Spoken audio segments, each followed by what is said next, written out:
Muy bien, jóvenes y señoritas. Muy buenos días, buenos días, Andrea Cárdenas. ¿Cómo están? ¿Qué tal? Hola. Vamos a iniciar con nuestra clase porque um, hay varios datos en esta clase, solo que ya sabes, hay cosas que son más importantes que otras y algunos datos solo sirven para explicar el proceso histórico. En todo caso, cualquier cosa que hayan preguntado en el examen o en los exámenes de la pre o en el examen general, ya sabes, aquí te los indicamos. Bueno, todos abran su material de trabajo. La lectura que ustedes tienen es diferente, ya que yo para poder, digamos, hacer la clase un poco más dinámica he usado el material que a mí me dejaron hacer hace como que 2 años atrás. Tiene que ver con el primer militarismo hasta la guerra contra Chile.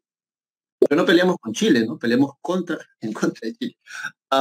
Y bueno, la lectura que tienen aquí en este caso, para esta clase, porque si tú revisas tu material, el que la PET te ha entregado, hay lecturas diferentes, 2 o 3 lecturas diferentes que definitivamente valen la pena que leas.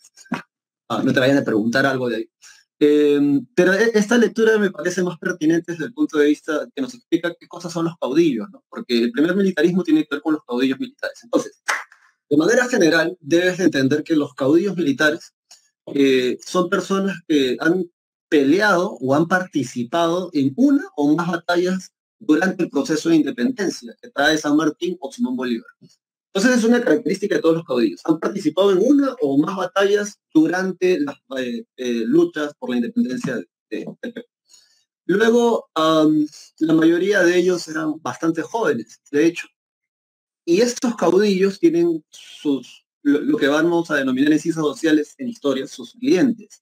Clientes, profe, ¿qué? Son gente que... No, no. Clientes se le dice así porque son sus allegados, son sus partidarios. Pero estas personas se les acercan a estos caudillos para apoyarlos con, con la condición, obviamente, de que cuando ellos lleguen al poder, o sea, a la presidencia, y muchas veces llegan al poder de manera dictatorial o tanto un golpe de Estado, pocas veces se llega, digamos, con elecciones, eh, o bueno, mitad y mitad. Y, y cuando estos llegan al poder, obviamente llaman a sus clientes y les entregan las dádivas o los beneficios, ¿no? que, que les han prometido. Esa es la definición general. La mayoría de ellos vienen de provincia, no son de aquí de Lima, y van a justamente venir a Lima para gobernar. Ahora, cuando te hablan del Estado peruano, y esto es algo que a mí me parece bastante curioso, si tú miras el mapa del Perú en 1825, ¿cómo era nuestro país en 1825? Mira el mapa de nuestra amada patria hasta 1825. ¿Ves cómo era el mapa del Perú? Era así, cabezón, caderón, ¿no? Un monstruo, todo sexy.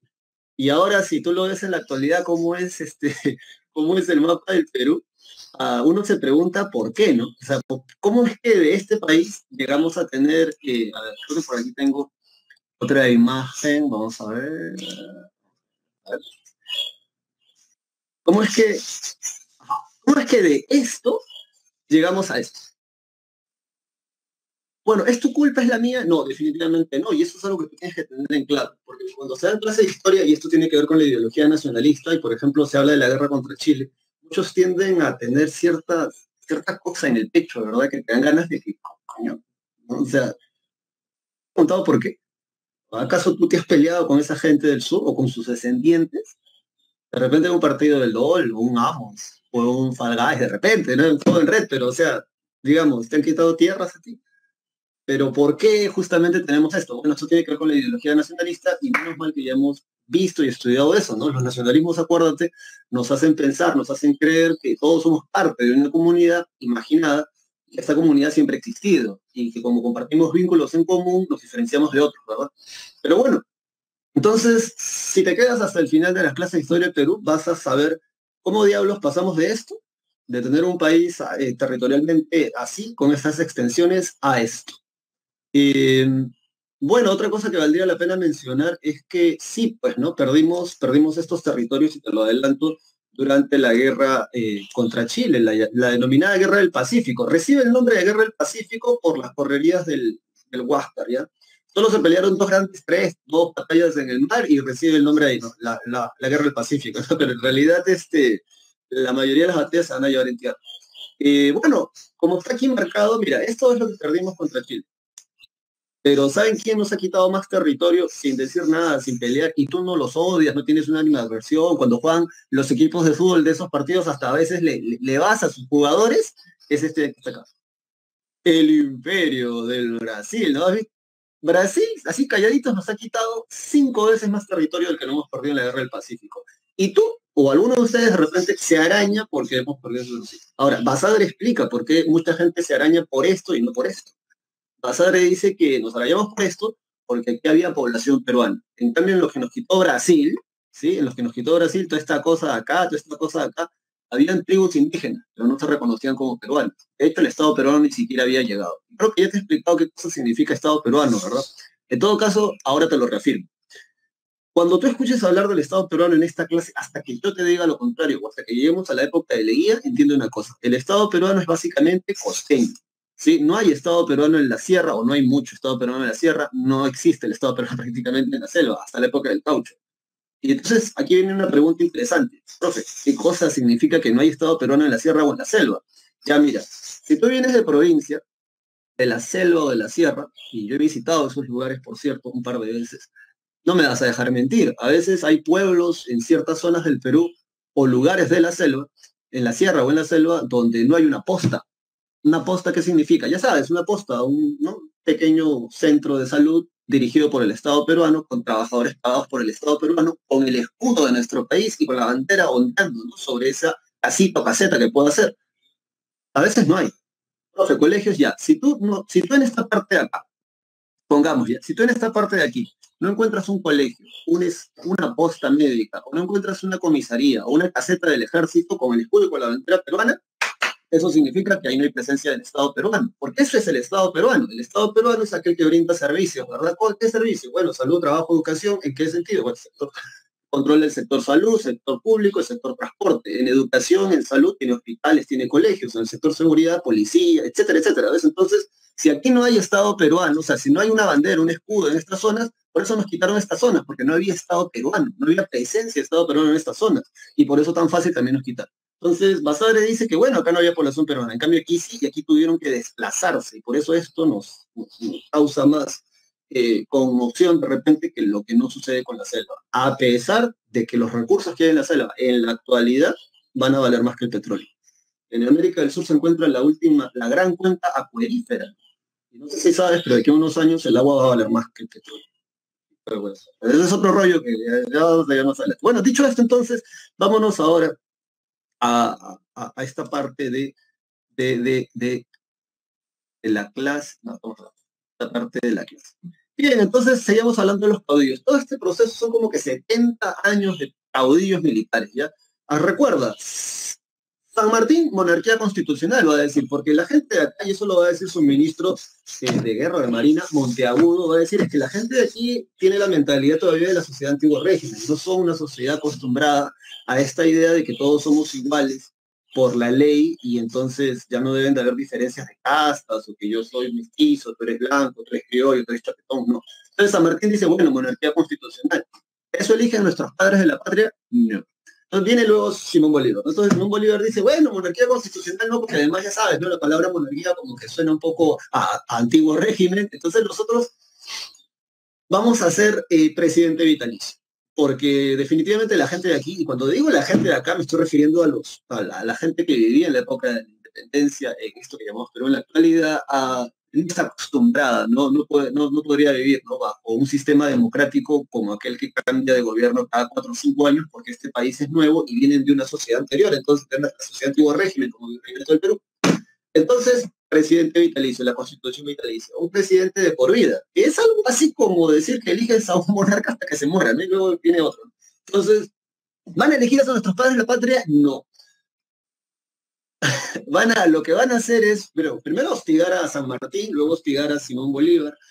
Los dos se van a quitar y cuando ellos se quitan, van a elegir ni quita ni limonada, ¿no? Eligieron república inconstitucional. ¿Qué tuvimos gracias a esa decisión majestuosa y fastuosa?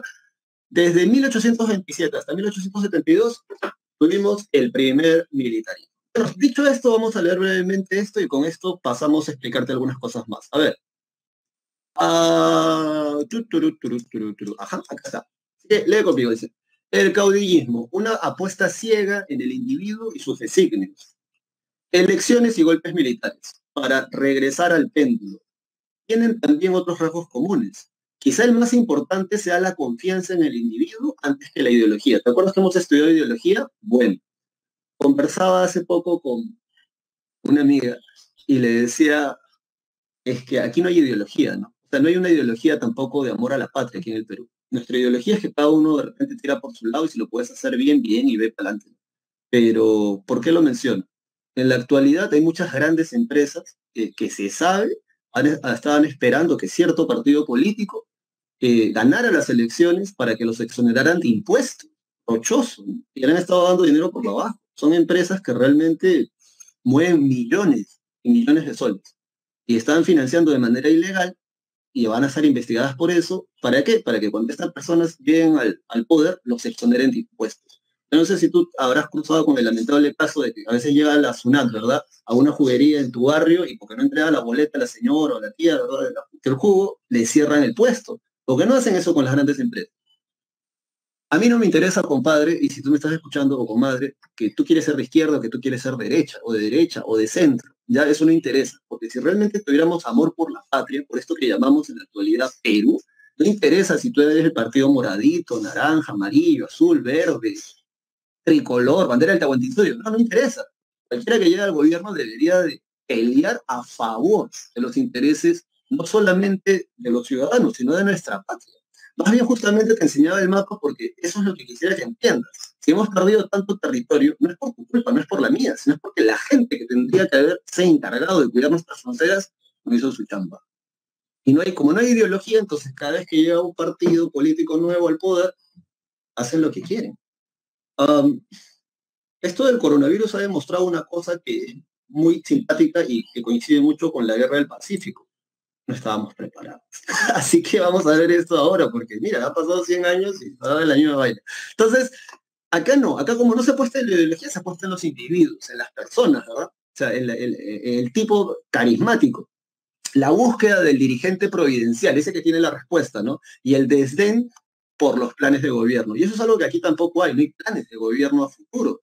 El único plan de gobierno que conozco personalmente desde que volví a Perú y que he observado en la política peruana es que no hay inflación. Ese es su único vacilón. Loco, la clase política aquí no piensa en más. O sea, aquí la clase política no tiene imaginación, no aspiran a más que no haya inflación en el Perú. No aspiran a tener grandes empresas, no aspiran a que nosotros mismos usemos nuestros propios recursos personales. Coño, tienes que tener una mentalidad bien chata, bien enana, bien mediocre para solamente pensar que en nuestro país su única función es que no haya inflación. No. Otros países están viendo qué están haciendo sus vecinos. Loco, mira, ese loco del norte está comprando armas. Hay que comprar acorazados.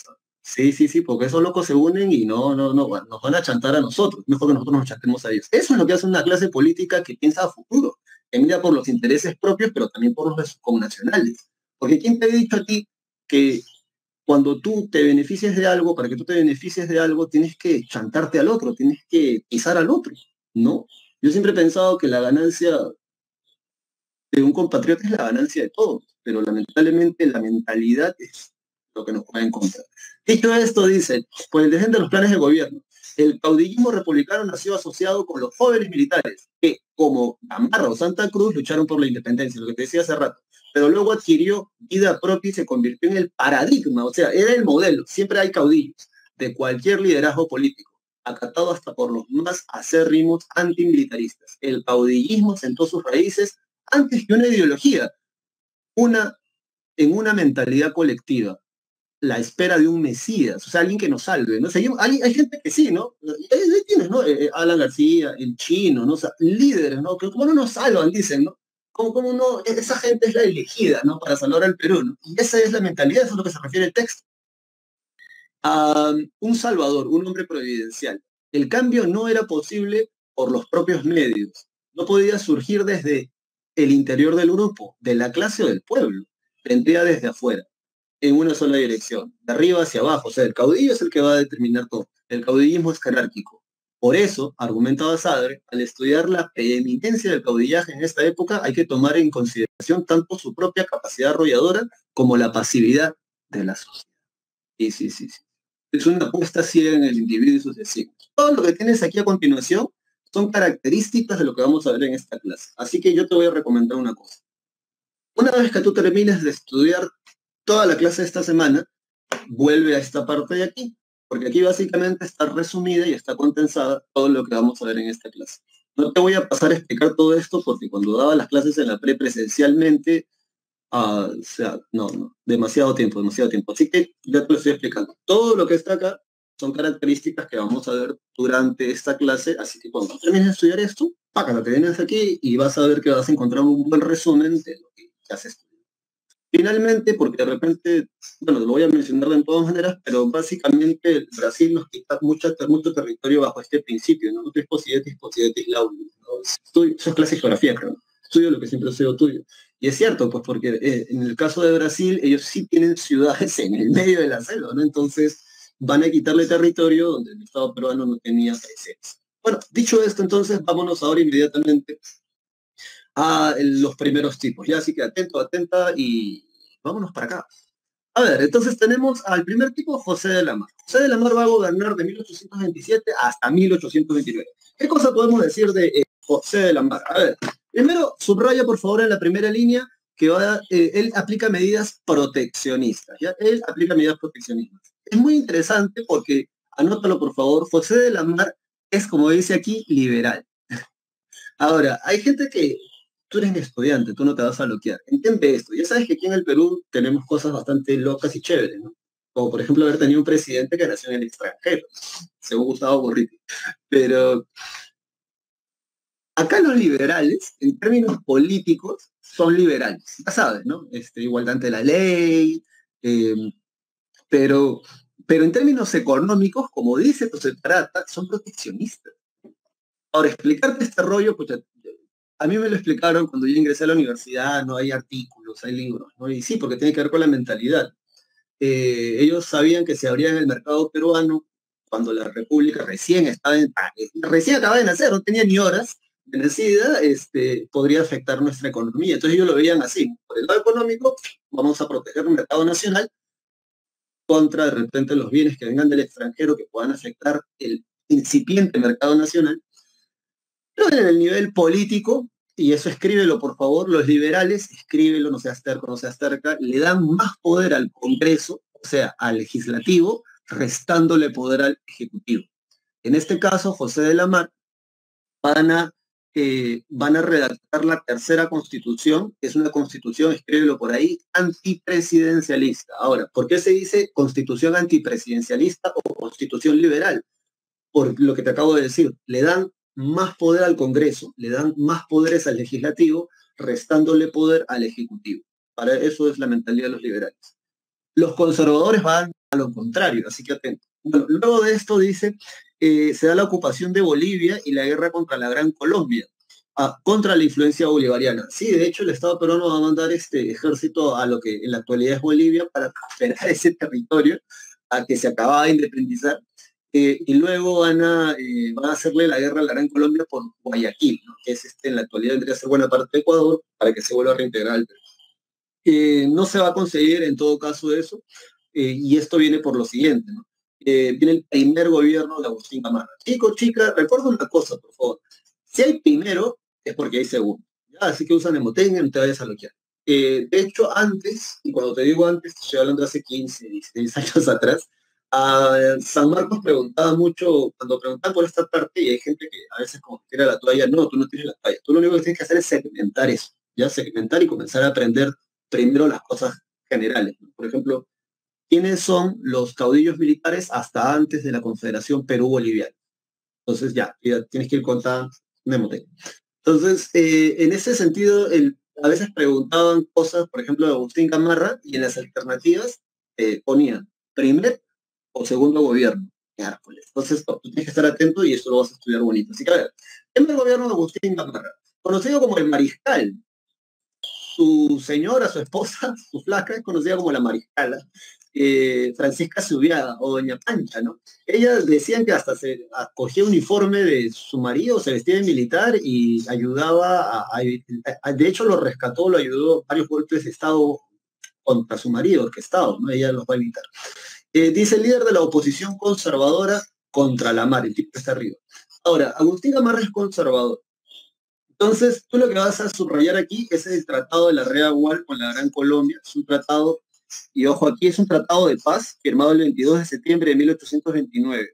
No es un tratado limítrofe, ¿eh? Simplemente es un tratado para decir, bueno, yo contigo yo no me voy a pelear. Y queda. Luego dice, hay una oposición de Francisco Paula Vigil, ya eso déjalo ahí. Luego, esta oposición de Francisco y acusó, varias veces acusó a Gamarra, ¿no? Por su actitud autorial. Bueno, Agustín Gamarra, ¿qué va a hacer? Agustín Gamarra, como es conservador, y eso recuérdalo, ellos son conservadores en lo político, pero en lo económico son liberales en realidad. Ellos van a relajar, la mayoría de las veces van a relajar las normas para que justamente pueda entrar mercadería del extranjero. Eh, Otra cosa que vale la pena mencionar es que como conservador él busca como presidente tener más poderes. Entonces, cada vez que viene un conservador al sillón presidencial, si no es que cambie la constitución, lo que van a hacer es restarle poderes al Congreso, dándole más poderes al Ejecutivo. Entonces, acuérdate de eso. Bueno, Agustín Gamarra, como conservador, va a terminar su mandato y él va a convocar elecciones. Ahora, cuál es el chiste con esto? Agustín Gamarra pensaba que el que iba a ganar las elecciones después de él era uno de sus allegados, otro del Partido Conservador, o mejor dicho, del Grupo Conservador, porque no es un partido, perdón, del Grupo Conservador de Gamarra, y este tipo se llamaba Pedro Orbegoso. Ahora, no, perdón, ahí donde está esto. Espérenme. El nombre me lo quedo con el nombre.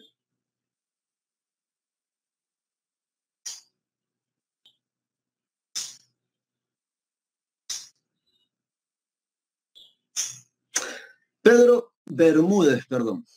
Sí, aquí está. Ahí está, Pedro Bermúdez. Entonces está Luis de Orbegoso, está Bermúdez, y Bermúdez es conservador del grupo de Gamarra. Gamarra pensaba que Bermúdez iba a ganar las elecciones, pero como puedes ver aquí, el que gana las elecciones es Orbegoso. De hecho, están en otro color los liberales, ¿no? Para que los puedas diferenciar. Entonces, Luis de Orbegoso, como liberal, igual, ¿no? Le dan más poderes al Congreso, le restan poderes al Ejecutivo, y gana las elecciones, pero el tipo tiene un rollazo, porque a pesar de que él gane las elecciones, se le sublevan 3 caudillos militares. Pedro Bermúdez, Felipe Santiago Salaverry y Agustín Gamarra. La gente está goza, ¿no? Eso representa al sector conservador. Ahora, algo que preguntó San Marcos hace añales de tiempo es, ¿qué cosa es el abrazo de Maquinguayo? El abrazo de Maquinguayo escribe por favor, es la representación simbólica del fin de la lucha entre Bermúdez, que era amigo de Gamarra, pero finalmente va a hacer las paces con Orbegoso, ¿no? En Maquinguayo, se van a dar un abrazo, y eso representa el triunfo de los liberales sobre el sector conservador, porque ya Bermúdez no le va a hacer más rollo. Entonces, esa era la respuesta que pedía en la pregunta, así que eso tú anótalo por ahí. Eso es el abrazo de Maquinguayo. Luego, ¿qué más tenemos? Luego le quedaba Gamarra, pues, ¿no? O sea, ya, Bermúdez sale de escena, luego queda Felipe Santiago Salaverry y Agustín Gamarra. En 1835, Salaverry se va a autoproclamar presidente en la fortaleza del Real Felipe, ¿ya? Es un loquillo. Y va a buscar la alianza, y luego entonces, producto de esto, Orbegoso va a buscar la alianza con Andrés de Santa Cruz, que fue el segundo presidente de Bolivia, porque el primero fue Antonio José de Sucre. En la guerra anterior le había hecho el Estado peruano a Bolivia durante este gobierno, Agustín Gamarra, si mal no recuerdo, a ver, sí, en el Tratado de Piquiza, Agustín Gamarra firma con Sucre, con Antonio José de Sucre, ya sabes, la mano derecha de Simón Bolívar, en 1828, el fin de la guerra, y Sucre lo que dice es, bueno, yo me quito a Guayaquil a ver a mi esposa. Llegando ya a Guayaquil para ver a su esposa, mira, Antonio José de Sucre, mano derecha de Simón Bolívar, lo matan por la espalda. ¿Quién, profesor? Criollos. Una vergüenza, ¿no? Gente que no había peleado por la independencia, gente que no había tenido este sueño de una unidad hispanoamericana, ¿no? Tú sabrías lo alucinante que hubiese sido poder viajar sin visa desde México hasta Cabo de Hornos, o sea, Chile o Argentina. Es alucinante, ¿no? Los europeos viajan todo el tiempo y no hablan el mismo idioma, ¿no? No tienen las mismas costumbres. Nosotros tenemos la misma religión, la misma cultura, el mismo idioma, la mayoría pues mestizos, ¿no? La mayoría, y por ahí las mezclas muy alucinantes y muy ricas, y no la vemos, no la vemos. Pero bueno, entonces acá lo mata por la espalda a Antonio José del Sucre y el segundo presidente de Bolivia va a ser Andrés de Santa Cruz. Andrés de Santa Cruz, y a mí me parece, esta gente a mí me parece genial porque esta gente mira a futuro. Esta gente no solamente se mira el ombligo, ¿no? Diciéndose, ah, sí, ¿no? Tenemos el ceviche, tenemos el arroz con leche, tenemos el suspiro limeño, ¿no? Tenemos el pisco, ¿no? Hasta que otro dice, no, eso es mío, ¿no? Ah, no, eso es mío, ¿qué te pasa? O sea, no. Andrés de Santa Cruz había visto que primero, sin querer queriendo, su país se queda sin puerto, y eso te lo voy a explicar en un momento, ¿ya? Pero a ver, Felipe Santiago Salaverry, meses duró nada más su gobierno, ¿no? Dice, se opuso a la Confederación Perú-Boliviana, eso es una idea que debes recordar, no te lo vayan a preguntar por ahí. Luego se une Agustín Gamarra para luchar contra Ruegoso y Santa Cruz, ya está. Derrotado, capturado y enjuiciado luego de la batalla de Socabaya. Eso ha sido pregunta aquí en la prensa, así que tú, por favor, subrayalo por ahí. Sí, en la batalla de Socabaya, Felipe Santiago Salaverry se lo van a chantar. Lo van a capturar, lo van a enjuiciar y luego lo van a condenar a muerte. Va a ser fusilado, como dice. Luego de su muerte se establece la Confederación Perú-Boliviana, que es otro dato que me parece importante. Así ya vamos a seguir avanzando, porque como te digo, creo que el plato fuerte es guerra contra Chile. Así que a ver, esta es otra cosa que te decía, ¿no? De un político o de una clase política que mira a futuro. Porque mira, en la actualidad nuestros políticos, ¿qué están haciendo? Te vas a dar cuenta cuando lleguemos a la guerra contra Chile, porque es un escenario muy similar, es muy similar, solo que esta vez no ha venido un ejército extranjero, esta vez ha venido un virus y nos ha agarrado de nuevo con los pantalones abajo después de haber tenido bonanza económica. ¿Cómo rayos es posible eso? Pero ya, bueno, a ver, lee conmigo esto. La Confederación debe desaparecer para siempre jamás. Señor don Manuel Blanco Incalada, que no te suena ese nombre, es necesario que imponga usted con la mayor franqueza de la situación internacional de la República, para que usted pueda pesar el carácter decisivo de la empresa que el gobierno va a confiar a usted dentro de poco, designándolo comandante en jefe de las fuerzas navales y militares del Estado en la campaña contra la Confederación Perú-Boliviana. La posición de Chile frente a la Confederación Perú-Boliviana es insostenible. No puede ser tolerada ni por el pueblo ni por el gobierno, porque ello equivaldría a su suicidio. No podemos mirar sin inquietud y la mayor alarma la existencia de dos pueblos confederados y que a la larga, por la comunidad de origen, por la lengua, por hábitos, por religión, por ideas, por costumbres, formarán como es natural un solo núcleo. Y en la actualidad tú miras, o hay gente que mira a nuestros hermanos bolivianos como si fueran otra cosa, ¿no? Por eso era antes el Alto Perú. Y el propio presidente de Chile lo está reconociendo. Ah, sí, ya te lo adelanté. Sí, es el presidente de Chile.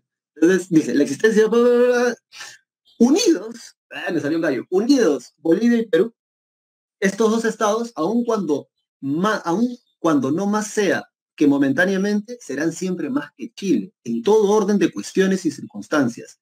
La Confederación debe desaparecer para siempre jamás del escenario de América. Santiago, desde septiembre de 1836. Diego Portal, a ministro de Guerra, perdón, del gobierno chileno. Eso hace una clase política que no se mira el ombligo. Eso hace una clase política que en vez de estar peleándose por quién va a ocupar un curul, o quién es el dueño de la comisión, o que tú me dijiste esto, o que se estén tirando dedos y apuntándose para ver quién chapa un mejor trozo de este pastel llamado el Estado peruano. Eso es lo que hace una clase política que mira al futuro. Está viendo qué están haciendo los vecinos. Está observando. Estos locos se unen, ¿cómo eso a mí me afecta?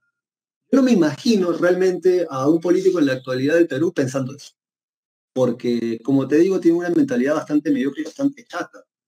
Pero ya bueno, en cambio esta gente sí, ¿no? Esta gente mira, observa, tiene espías y dicen, coño, estos dos locos se unen, definitivamente no van a causar problemas. Ahora, ¿por qué Andrés de Santa Cruz propone la Confederación Perú-Boliviana? Esto lo sabe poca gente, ¿ya?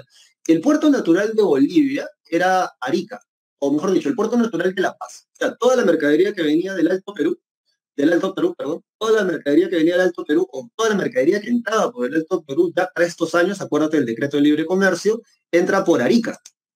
Bien, entraba por Arica el puerto y de aquí entraba el Alto Perú.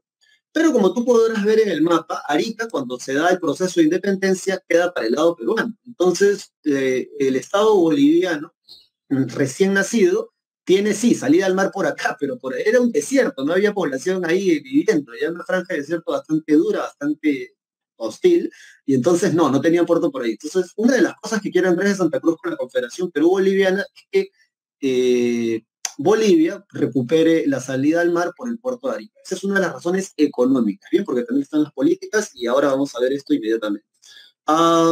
Confederación Perú-Boliviana. Como puedes ver, solo va a durar 3 años. Objetivo, búsqueda de la integración política, económica, regional del sur andino con el altiplano.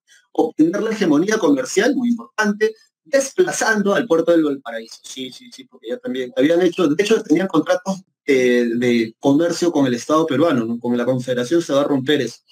Un monopolio bilateral con el puerto del Callao. Desarrollo, surge el pacto de Tacna.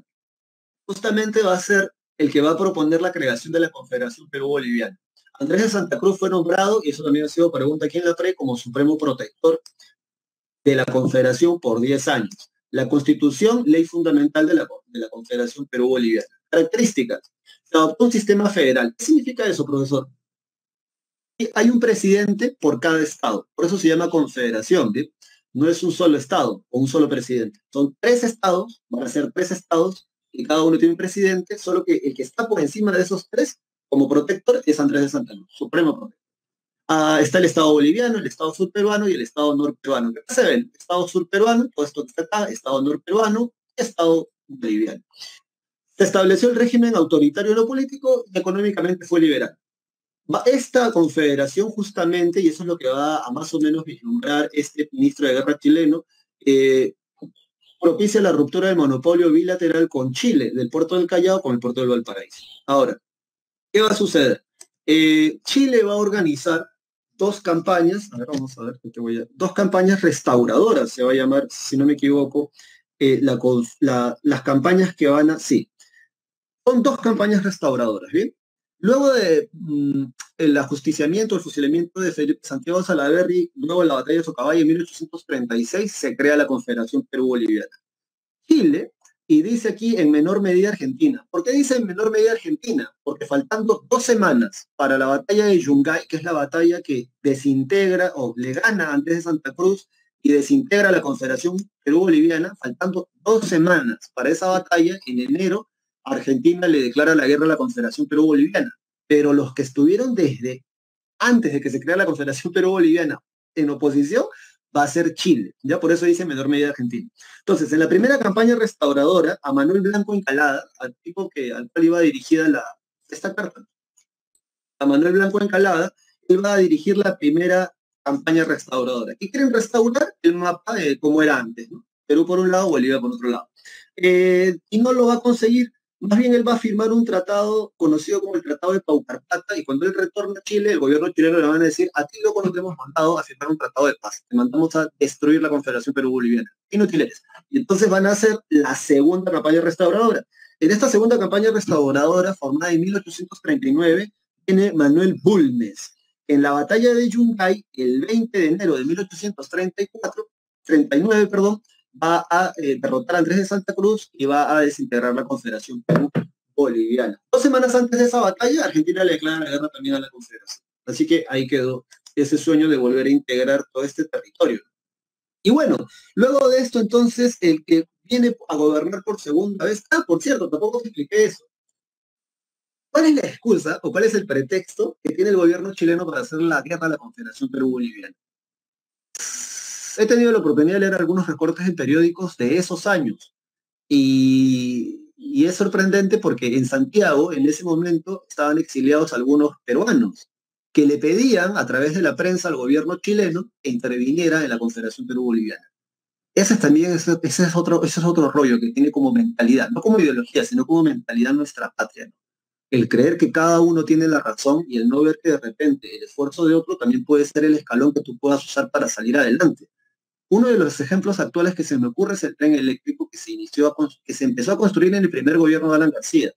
Ese tipo tuvo que venir a gobernar por segunda vez, lamentablemente, en nuestro país para que se terminara de hacer ese tren eléctrico. Más de 20 años. Más de 20 años. Nadie le quería meter mano. Porque como había sido el gobierno de él, ¿para qué lo vamos a terminar? ¿Es esa mentalidad? Aquí, ¿qué peruanos teníamos en Santiago de Chile pidiendo que Chile intervenga en la Confederación Perú-Boliviana? A ver, escucha. Agustín Gamarra. Bueno, Felipe Santiago Salaverry siempre estuvo en contra, pero él nunca llegó a Chile. Ramón Castilla, Felipe Pardo de Aliaga e Ignacio de Vivanco. Ellos sí estaban en Santiago de Chile y, como les digo, escribían cartas para que el gobierno chileno intervenga en contra o para que disuelva la Confederación Perú-Bolivia. O sea, o la muerte. Sí, sí, sí. Pero bueno, en la época del Tahuantinsuyo se puede aceptar, ¿verdad? ¿Por qué se puede aceptar en la época del Tahuantinsuyo que hayan pueblos que peleen a favor de los españoles en contra de los incas? Porque esos pueblos tenían identidad y se reconocían como unidades autónomas hasta antes de la conquista por los incas. Pero no se supone que en esta parte ya todos somos peruanos, no se supone que en esta parte todos apostamos por nuestra patria y por el bien común de toda nuestra gente, no por lo que tú creas, loco. Entonces, bueno, ya, la gente la miraba así. Este cuadro dice muerte de Gamarra en la batalla de Ingavi. Y este dato, sí, también la prueba lo ha preguntado. ¿Cuándo muere Agustín Gamarra? Agustín Gamarra muere en la batalla de Ingavi, y aquí está la pintura. Aquí está también el lugar donde se encuentra. Una pregunta que vale la pena que hacerte es la siguiente. Mira, Perú tuvo que pelear contra el ejército realista español, apoyado obviamente por argentinos, chilenos, colombianos, en la actualidad serían colombianos, venezolanos, ecuatorianos, que traen San Martín y Simón Bolívar respectivamente. Entonces Perú tiene que pelear, tiene que ganar, tiene que pelear por su independencia y tiene que pelear contra España prácticamente. ¿Contra qué país crees tú que Bolivia tuvo que pelear para ganar su independencia? ¿Y cuándo crees tú, o con qué batalla crees tú que Bolivia sella su proceso de independencia? Es pregunta, ¿eh? ¿Alguien cree saber la respuesta? ¿Contra qué país creen ustedes que Bolivia tuvo que pelear para ganar su independencia?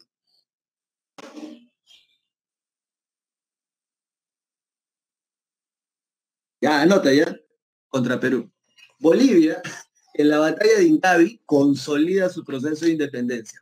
Porque así como Perú tuvo que pelear contra España para ganar su independencia, Bolivia pelea contra Perú para ganar su independencia. Sí, sí, sí, escribe eso, ya esa es la consecuencia. Luego, ¿qué más tenemos? Ah, vámonos, ¿no? El segundo gobierno de Agustín Gamarra dice, él va a dar la constitución conservadora, que es una constitución autoritaria y centralista. O sea, los principales poderes del Estado van a estar en Lima hasta el día de hoy y le va a dar más poder al Ejecutivo, restándole poder al Legislativo, ¿no? Por eso es una constitución conservadora. Le declara la guerra a Bolivia y en la batalla de Incavi, que casualmente queda muy cerca del lago Titicaca, en la zona, va a fallecer. Y es en este gobierno, es en su segundo gobierno, donde se inicia la venta directa del guano. Y eso está en rojo porque es súper archi mega recontra importante, ¿ya? La compra del guano la va a llamar Jorge Basadre la prosperidad falaz. ¿Por qué falaz? Porque fue de mentira. Muchos van a decir que es una oportunidad perdida, ¿no? El guano era un recurso natural altamente apreciado por los países industrializados europeos. Recuerda que una de las características de la primera, sobre todo de la segunda revolución industrial, es el aumento demográfico. Entonces la pregunta es, ¿cómo esos países van a alimentar a toda esa gente que están haciendo, verdad? Bueno, le van a sacar el máximo provecho a la agricultura, al campo. ¿Y cómo le van a sacar el máximo provecho a la agricultura o al campo? Bueno, o un buen fertilizante. Y aquí el que van a encontrar acá, porque también hay en África y en la India, es el guano, que es el excremento, la caca, el pupú, la mierda, que las aves durante cientos y cientos de años, siglos, han ido cagando y eso se ha ido acumulando. Eso es un rico fertilizante natural. Es barato, prácticamente lo único que tienes que hacer es tirarlo en un saco y venderlo. ¿Cuál es el detalle? El guano se va a vender en tres modalidades.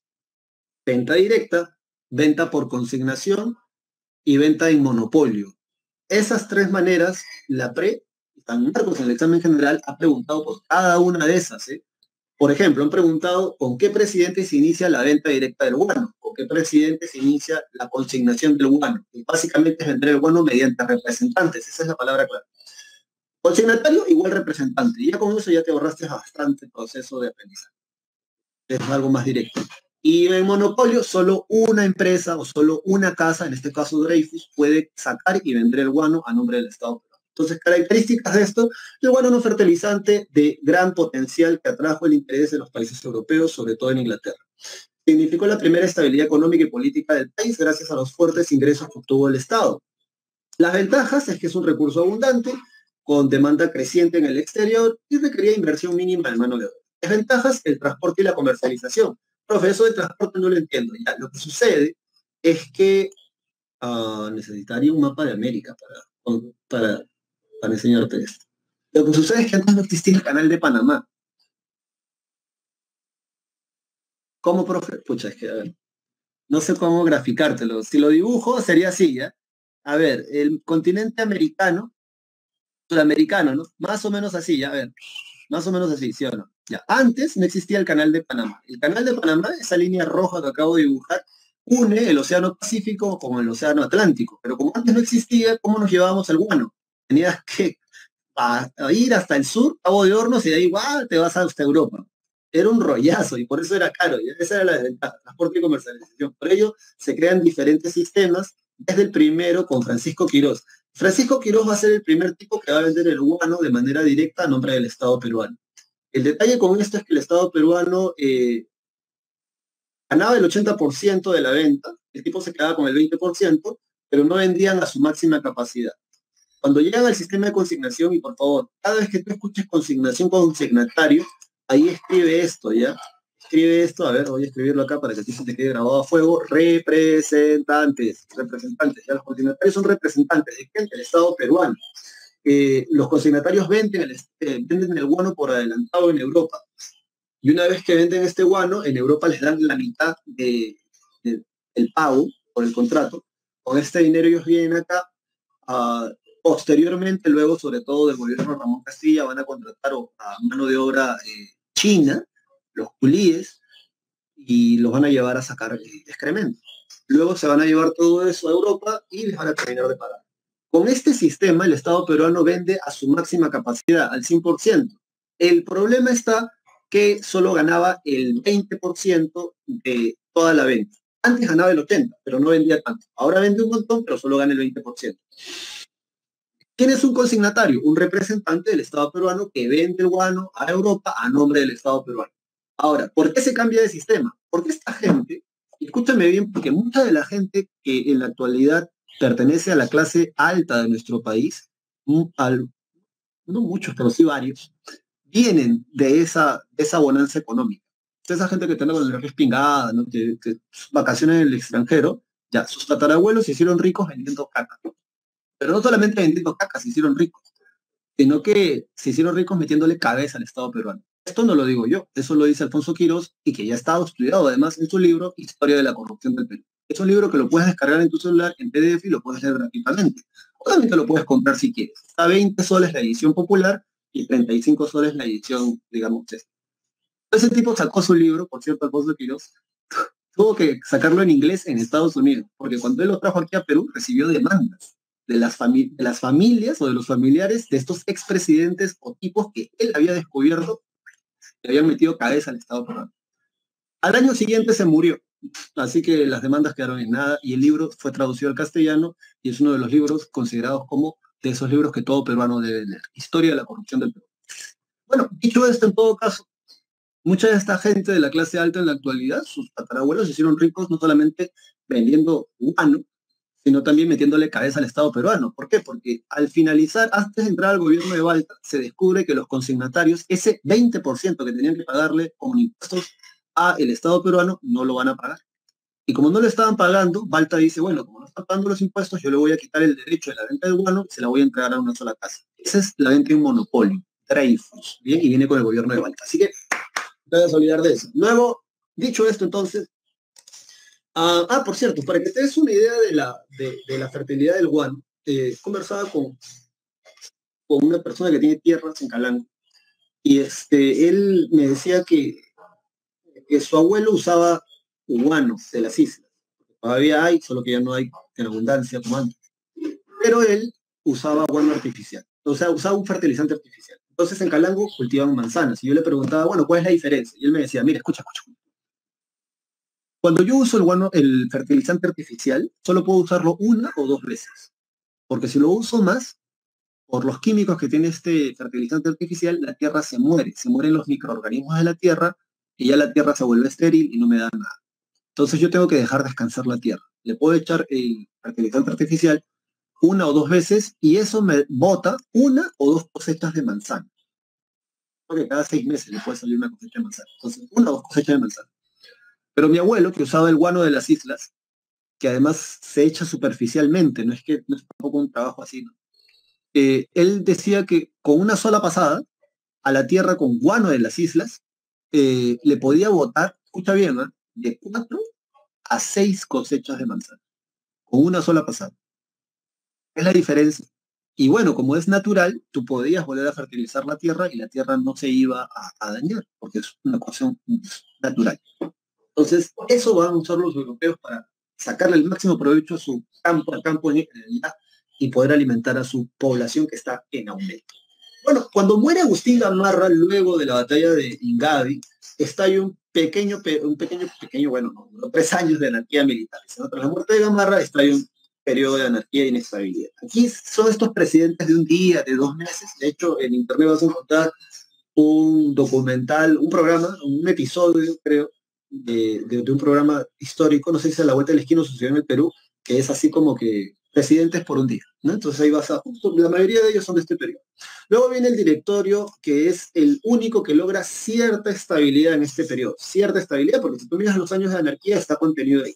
El directorio es un grupo de personas que va a gobernar el país. El presidente de ese directorio, Mariano Ignacio de Vivanco, es conservador y autoritario, y va a ser Ramón Castilla el que lo va a derrotar en la batalla de Carmen Alto en 1844 para luego convocar a las elecciones. Si mal no recuerdo, sí, y ya está. Sí, Ramón Castilla lo va a derrotar, convoca las elecciones y Ramón Castilla gana las elecciones. Entonces ya, vámonos a la página siguiente.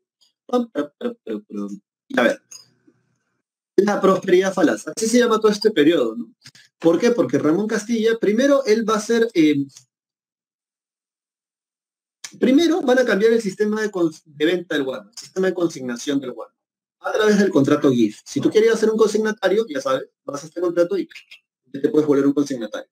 Vas a vender el guano a nombre del Estado peruano. Acuérdate, tienen que pagar el 20% de la venta del guano que ellos hagan. O sea que van a dejar de hacer posteriormente. Pero va a entrar mucho dinero gracias a eso, en este gobierno. Entonces, acuérdate de esto. El Estado peruano por primera vez va a tener pero tanta plata que van a decir, bueno, ¿qué cosa debemos? ¿No? O sea, ¿cuáles son nuestras deudas? Y entonces, para eso van a hacer el primer presupuesto nacional en 1846. Y una de las cosas que van a calcular es el pago, o sea, cuánto el Estado peruano debe por su deuda externa y por su deuda interna. Aquí viene el detalle. La deuda interna peruana, como te lo dije, abuelo de pájaro en nuestra última clase de historia del Perú, el origen de esa deuda se remonta a las luchas por la independencia. Cuando la Serna sale de Lima y antes de salir de Lima se hace de préstamo. Luego de la batalla de Ayacucho, en la capitulación de Ayacucho, el Estado peruano reconoce toda la deuda que se habían contraído, no solamente por la Serna, Bolívar también había pedido prestado dinero como deuda del Estado peruano. Ese es el origen de la deuda interna del Perú. El Estado peruano en esos años daba bonos, son como unas especies de certificados que decían que tú habías entregado tal cantidad de dinero. Y entonces, bueno, una vez que se hizo esto, mucha gente comenzó a ver la manera de cómo sacarle provecho a esta situación y ya te lo voy a contar más adelante. Entonces, a ver, ¿cuánto se había calculado como pago de la deuda interna? Yo voy a escribir aquí la cifra, a ver, vamos a subir esto un poco más, vamos a explayar esto. A ver, según el cálculo que ellos habían hecho, como pago por la deuda interna, vamos a escribir acá, vamos a escribir aquí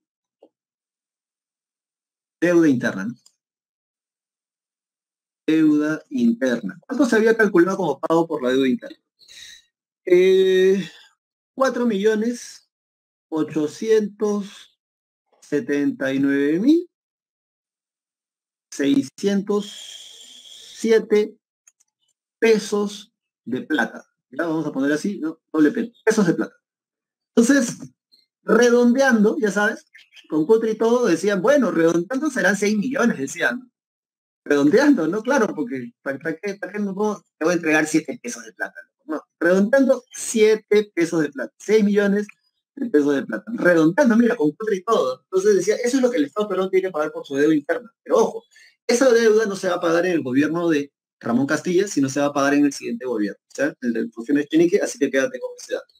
Se construye el ferrocarril Lima-Callao, que en Separata creo que han puesto una imagen sobre eso, así que está bastante chévere en el material que te han entregado. Política educativa, se reglamenta la instrucción pública. Ah, se crea la penitenciaría de Lima, ¿no? En la actualidad es el centro cívico donde está el Hotel Sheraton. Ahí antes está la penitenciaría de Lima, que también se crea en el primer gobierno de Ramón Castilla. Se da una política de defensa nacional y el equilibrio continental. Lo que sucede es que en Estados Unidos, y esto tiene que ver, si mal no recuerdo, con la doctrina Monroe, escríbelo por ahí, ¿ya? La doctrina Monroe. Es San Marcos en el examen general, porque aquí en la PRE nunca te van a preguntar eso, pero San Marcos en el examen general preguntó esto, ¿no? La doctrina Monroe. Básicamente la respuesta era una frase: América para los americanos. Lo que pasa es que, acuérdate, neocolonialismo, siglo XIX, lo que estudiamos la semana pasada, las potencias europeas quieren volver a recuperar sus colonias. Y si pueden hacerlo aquí en América, mejor. Entonces, van a invadir México, ¿ah? Y bueno, Estados Unidos, obviamente, prevista de esto, va a llamar al Congreso americano en 1847, y es así como en el primer gobierno de Ramón Castilla se comienzan a comprar armas para crear el ejército continental americano como previsión ante un posible ataque o invasión de ejércitos europeos, porque nosotros ya estamos independientes, loco, así que aquí no te vengas a enrollar con nosotros. Dicho esto, entonces viene el gobierno de José Rufino Echenique. José Rufino Echenique ha pasado a la historia como uno de los presidentes, no solo más corruptos, ¿ya?, sino también que más tierras ha entregado, junto con Leguía, que ha regalado. Um, Otra cosa es que alguna vez leí, así cuando estaba recién ingresando a la universidad, que José Rufino Echenique era tatarabuelo de Bryce Echenique. Mañas a Bryce Echenique. ¿A cuánta gente le gusta la literatura acá? Entonces, sí, Bryce Echenique, Un mundo para Julius, tantas veces Pedro y con su cosas. Entonces, sí, ¿no? Y el mismo Bryce Echenique decía, ¿no? Esto es mi abuelo, tatarabuelo. Pero bueno, la cosa es aquí. José Rufino Echenique firma el tratado Herrera da Ponte y Ribeiro con Brasil. Este tratado era un convenio comercial que se había estado conversando en el primer gobierno de Ramón Castilla. Nadie sabe cómo, Michi, ese convenio comercial y de navegación por el río Amazonas termina convirtiéndose en un tratado de límites. Finalmente, ese tratado Herrera Ponte y Ribeiro va a terminar el Perú perdiendo 56.507 kilómetros cuadrados de territorio, bajo el principio de Utis Posidetis desde Tabatinga hasta el río Apaparis, y al sur hasta el Carabí. Bueno, obras del gobierno de Rufino Echenique, porque ya bueno, ese tratado se dio así que subrayo, lo apréndetelo, recuerda que la pregunta por eso, y en general también los tratados, los contratos también preguntan. Se va a finalizar el ferrocarril Tacna-Arica, el Vaticano, Roma, la sede de la cristiandad católica del mundo, el Vaticano Roma, le va a regalar 2 estatuas al gobierno del Perú, al gobierno de José Rufino Echenique.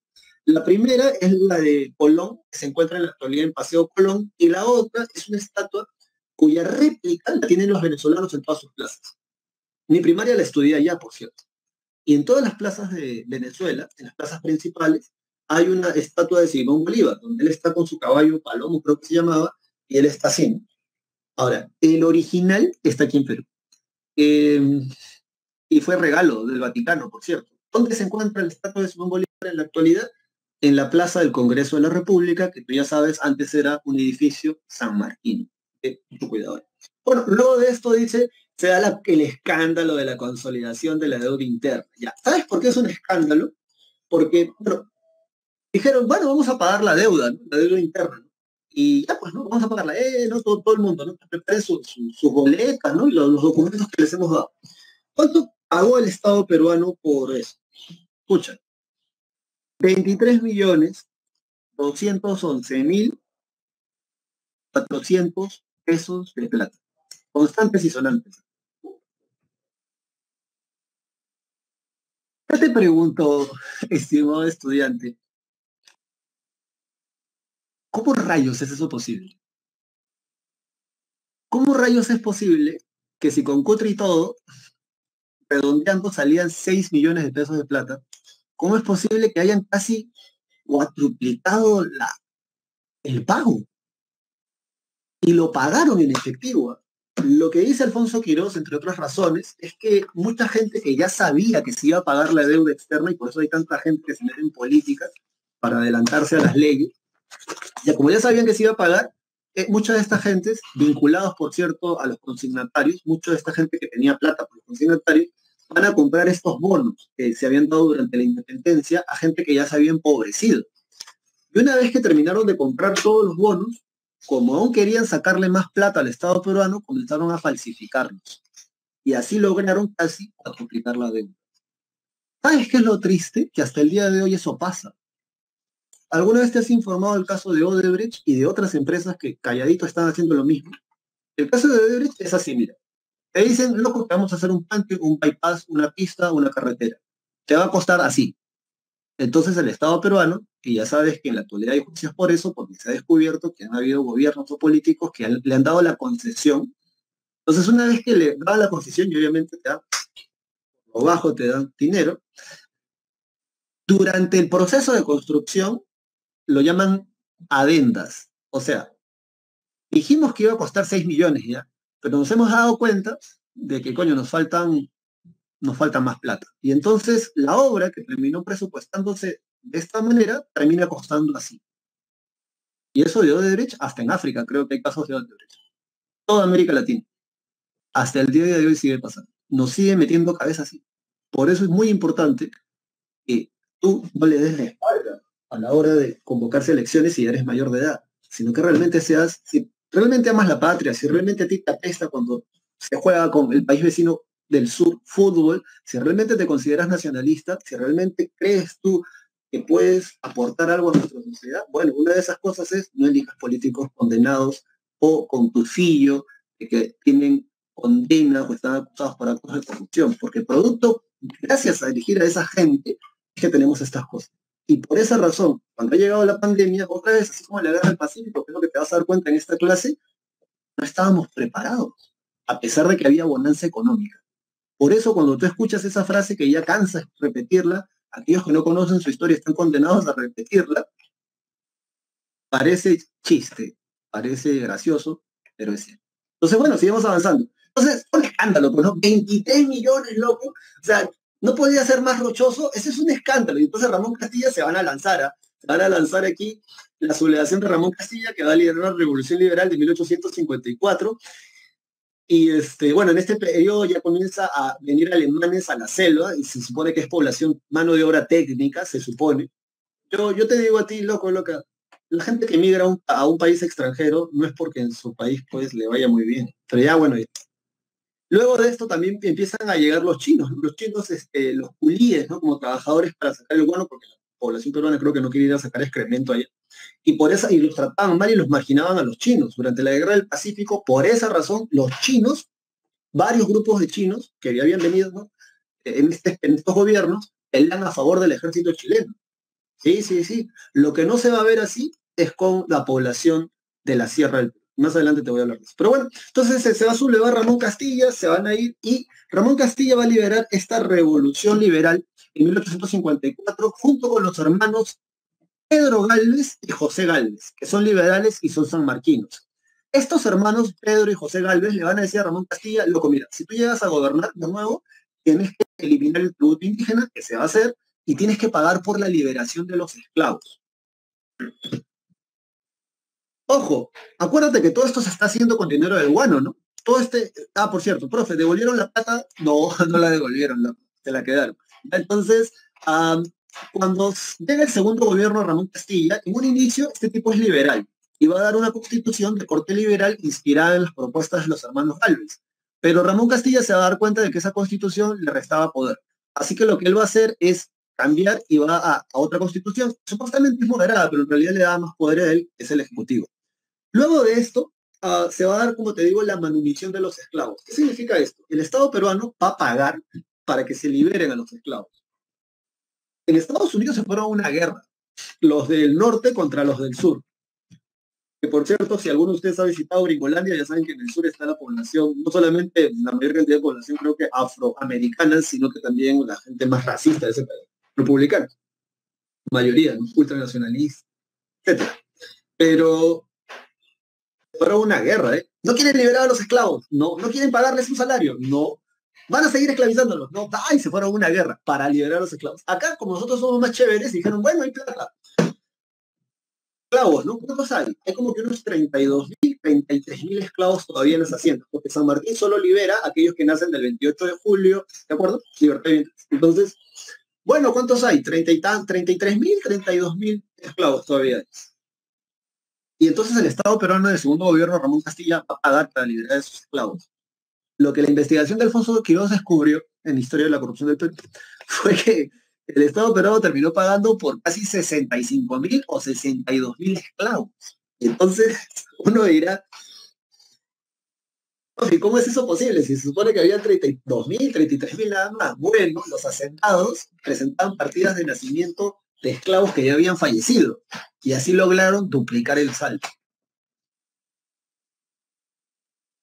No sé si a ti te indigna, ¿ya? Pero algo que he entendido ya tiempo después, cuando lo entendí en la maestría, de hecho, en la teoría del mal, que es una teoría en psicología, el efecto Lucifer se llama esa teoría, puedes googlearla por ahí, y es algo muy sencillo. ¿Qué harías tú? ¿Qué harías tú si nadie te ve y de ti depende tu firma, nada más, que tal persona que tú sabes que es una persona corrupta gane un contrato? ¿Qué harías tú si de ti depende ponerte tu propio sueldo? Eso pasa en muchas ONGs. ¿Qué harías tú si nadie te ve? ¿Qué harías tú si sabes que a pesar de que estás haciendo un acto completamente en contra de la ley y en detrimento del bienestar y del Estado peruano y de sus ciudadanos y connacionales, no vas a sufrir daño? ¿Qué harías tú? Y mucha gente, de hecho, dice, bueno, tal vez yo haría lo mismo. Y ya, pues, ¿no? Eso tiene que ver con la mentalidad. Si él roba, ¿tú por qué no, loco? ¿Es estúpido? Agarra todo lo que puedas, chapa todo lo que puedas, porque después no va a haber. Esa es la mentalidad. Que por cierto es una caricatura en tu separata, si no me equivoco, así que ya la vamos a ver más adelante. Entonces, bueno, así le van a meter cabeza también al Estado peruano por segunda, tercera, cuarta vez. Ya van a pagar el doble por la liberación de esos esclavos. Y luego viene la guerra contra Ecuador, y aquí quisiera también remarcar otra cosa. Desde el cole siempre me dio la impresión de este sentimiento, ¿no? De derrota ante la guerra del Pacífico. ¿Por qué, los franceses perdieron todas sus guerras, excepto con Napoleón, y tú no ves que los franceses estén sintiéndose menos porque hayan perdido eso? De hecho, hay un libro que puedes encontrar en internet que se llama La extraña derrota. Y se llama así porque explica cómo es que a pesar de que Francia pierde todas sus guerras, siempre se los chantan, Primera Guerra Mundial, Segunda Guerra Mundial, antes y después de Napoleón se los chantan, a pesar de eso, no se sienten menos que el resto. Pero en cambio acá, perdimos una guerra contra el país vecino del sur, y no la perdiste tú, no la perdí yo, la perdieron nuestros antepasados de repente, si es que estamos vinculados con alguien que participó en la guerra del Pacífico, la perdieron y es responsabilidad de ellos. Pero es responsabilidad de nosotros aprender de la historia, ¿verdad? Entonces, aquí el punto es, ¿Perú ha perdido todas sus guerras siempre? No. De hecho, le hemos sacado la mugre un par de veces a un vecino, y ese vecino es este. Esta es la primera vez que el ejército peruano le saca la mugre a un país vecino, y esto va a ser Ecuador. ¿Te acuerdas que te dije que Ramón Castilla había comprado armas en defensa nacional por el Congreso americano? ¿Con quién crees tú que estrenamos esas armas? Contra Ecuador. ¿Qué cosa ocurrió, profesor? Lo que pasa es que el gobierno ecuatoriano le debía dinero al gobierno inglés de Inglaterra y le van a pagar esa deuda entregándole tierras, selva, de ellos. Entonces, supongamos, los ecuatorianos le dicen, bueno, quédense con estos territorios. Y entonces, cuando los ingleses vienen a reclamar eso, porque es el pago de su deuda, el Estado peruano le dice, pero eso es mío. Entonces Ecuador dice, no, ¿quién te ha dicho que eso es tuyo? Eso es parte de la Intendencia de Maynas. ¿Te acuerdas? En el virreinato, la Intendencia de Maynas, Guayaquil, todo lo que es en la actualidad Cajamarca, una parte de Loreto, y entonces el Estado peruano dice, ¿qué? Entonces, agarrar, se fueron a la guerra. Y le van a ganar. En el Tratado de Mapasingué, Ecuador se reconoce, ¿no?, la derrota, y ya por ahí ya están viendo este problema de limitar fronterizamente este territorio. Entonces esa es la primera vez que el ejército peruano le va a sacar la mugre a un país vecino. ¿Y tú te sientes orgulloso por eso? Yo me siento orgulloso por eso. No, es parte de la historia. Es parte de la historia.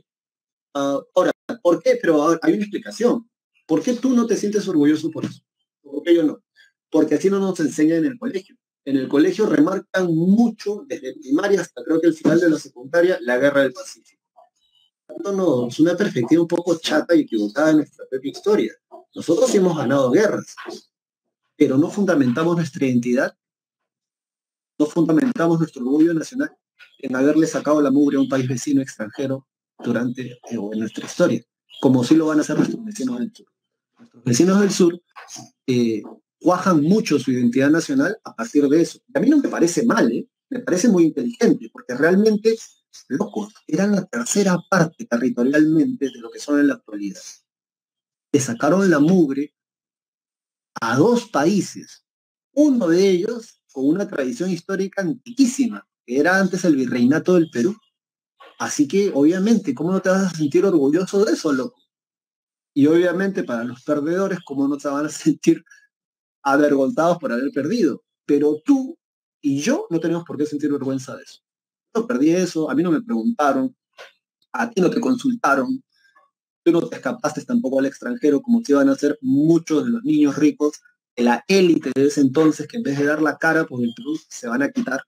Y por eso recordamos a Alfonso Ugarte. Yo te voy a hablar de ello. Pero bueno, dicho esto, entonces se va a crear, dice, se derrota Ecuador, se crea el departamento de Loreto para ir perfilando nuestra frontera y se va a dar la navegación por la Amazonía, se da el umbrado a gas, agua potable, mercado central y se da el ferrocarril, se va a empezar, se construye el ferrocarril Lima-Callao. El amigo de Ramón Castilla, Miguel de San Román, son del mismo partido, él lo único que hace es adopta el patrón, el sol de oro, o la moneda, ¿no? Adoptó la moneda del sol de oro, que por cierto son monedas literalmente de oro, ¿eh? Son monedas literalmente de oro, y luego de eso se murió.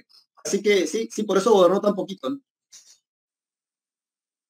Bueno, acá, aquí hay un error, ¿ya? Acá debería, vamos a tachar esto. Aquí debería decir 62 y aquí debería decir 63, ¿ya? Sí, porque gobernó solo un año porque se murió. Bueno, luego, ¿qué más tenemos? ¿Qué más tenemos? Aquí está, ¿no? Un grabado, un dibujo de Ramón Castilla liberando, dándole la manutención a los esclavos. Y este es el mapa de nuestro país para 1865, elaborado por Paz Soldán durante el segundo gobierno de Ramón Castilla. Mira cómo era el Perú, mira cómo era el Perú, una monstruosidad así, ¿no? Todo grotesco y todo así imponente. Bueno, dicho esto, vámonos a la página siguiente. Sí, es que esos son los nacionalismos, Omar, ¿no? Esos son los nacionalismos. ¿Te acuerdas? Yo les dije eso. Eso es la crítica que le van a hacer la gente de izquierda a la burguesía, que los nacionalismos solo sirven para que el pueblo, cuando la burguesía lo necesite, o sea, más recursos, vaya y dé la vida por la patria. Además, así es más fácil también ir y sacar a la mugre al otro. Hay que justificar, ¿no? Hay que justificar los actos, ¿verdad?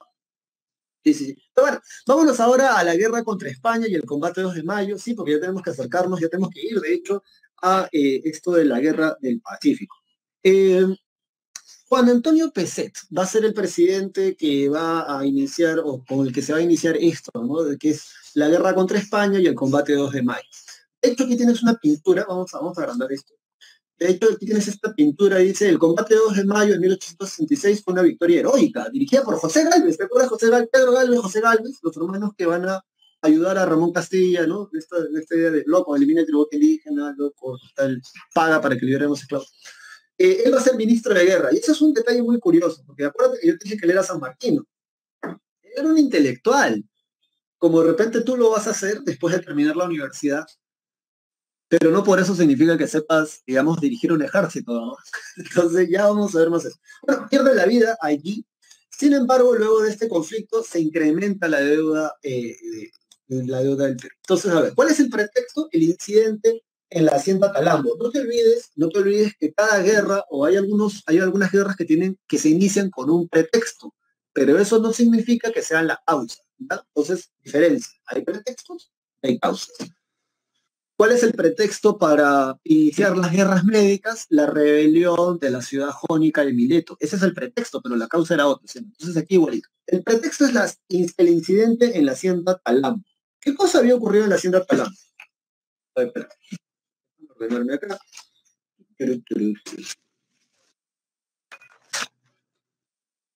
Primero, en Europa tienen una política o comienzan a tener una política de querer recuperar sus colonias. Además de eso, España está reclamándole al Perú que paguen la deuda externa. Otra cosa que van a decir es que ellos van a enviar una misión científica al Pacífico, la Escuadra Científica del Pacífico Sur, algo así se llamaba. Y bueno, de científico solo eran 2.000 tripulantes. De los 2.000 tripulantes, solo 2 eran científicos. El resto eran del ejército español. Así que bueno, bueno, las causas, ¿no? Expansión imperialista europea, ingresos generados por el guano, ya la gente lo está viendo como un recurso altamente atractivo y provechoso. La negativa de España a ratificar la independencia del Perú. ¿Te acuerdas que cuando las 13 colonias de los Estados Unidos de Norteamérica se independizan, 3 años después se firma el Tratado de Versalles, donde Inglaterra reconoce la independencia de su colonia? Bueno, yo sé que esto es un poco... A ver, te lo explico ya. Primero, aunque parezca mentira, en esos años, si tu metrópoli no te da la independencia, o sea, si tu metrópoli no dice, bueno, sí, esa colonia que antes era mi colonia, ahora es independiente. Yo reconozco que ese territorio ya no me pertenece. Si tu metrópoli no dice eso, los países de alrededor pueden comerciar y tratar contigo, pero no van a reconocerte plenamente como un país independiente. San Martín, de hecho, eso era lo que buscaba, que España e Inglaterra reconocieran la independencia del Perú, cosa que no se va a hacer sino hasta después de este episodio. Entonces, España no rectificaba la independencia del Perú. Y la negativa del Estado peruano en pagar la deuda externa española. Ahora, en ese contexto, entonces, viene al Pacífico Sur la escuadra española del Pacífico Sur, que supuestamente era científica. Entonces, ellos primero pasan obviamente, por lo que es las costas de Chile, y cuando están por Valparaíso, le van a decir al gobernador de Valparaíso que si no les entregaban dinero, iban a bombardear Valparaíso en 48 horas. He tenido la oportunidad de leer los telegramas, porque en Valparaíso y en el puerto del Callao estaban embajadores y representantes de las metrópolis, porque acuérdate que de acá saca materia prima, sobre todo el guano, y todo el mundo le cartea, ¿no? O sea, los embajadores le cartean a sus países, ¿no? Por favor, presidente, o su majestad, dependiendo, porque también está el embajador de Brasil, el de Portugal, hable con el rey de España para impedir que bombardeen Valparaíso, pues si bombardean Valparaíso nos vamos a quedar sin el punto de abastecimiento para luego ir a Europa. Entonces, nada, ¿no? Bombardearon Valparaíso. Sí, sí, sí, sí. La redujeron a escombros. Y bueno, luego de esto, entonces, Rochoso, vienen acá, se da el incidente de la Hacienda Talambo. El incidente de la Hacienda Talambo es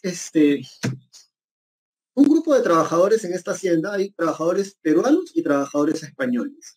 Hay una escaramuza, o sea, una pelea. Y parece ser que en esa pelea, como ocurren los accidentes, un español se muere. Aprovechando ese incidente, la escuadra científica del Pacífico Sur, la española, envía a un comisario especial regio.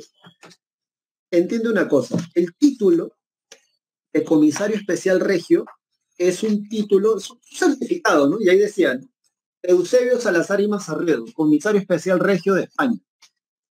Ese título, comisario especial regio, es un título de la colonia, que es cuando España necesita enviar a un representante a una de sus colonias para que revise algo, comisario especial regio. Entonces, cuando los representantes del Perú ven que él se está presentando con ese título, antes de que ponga un pie en el puerto de Cali, aguántales. Te podemos recibir a ti como representante de España, pero no vamos a aceptarte a ti como comisario especial regio.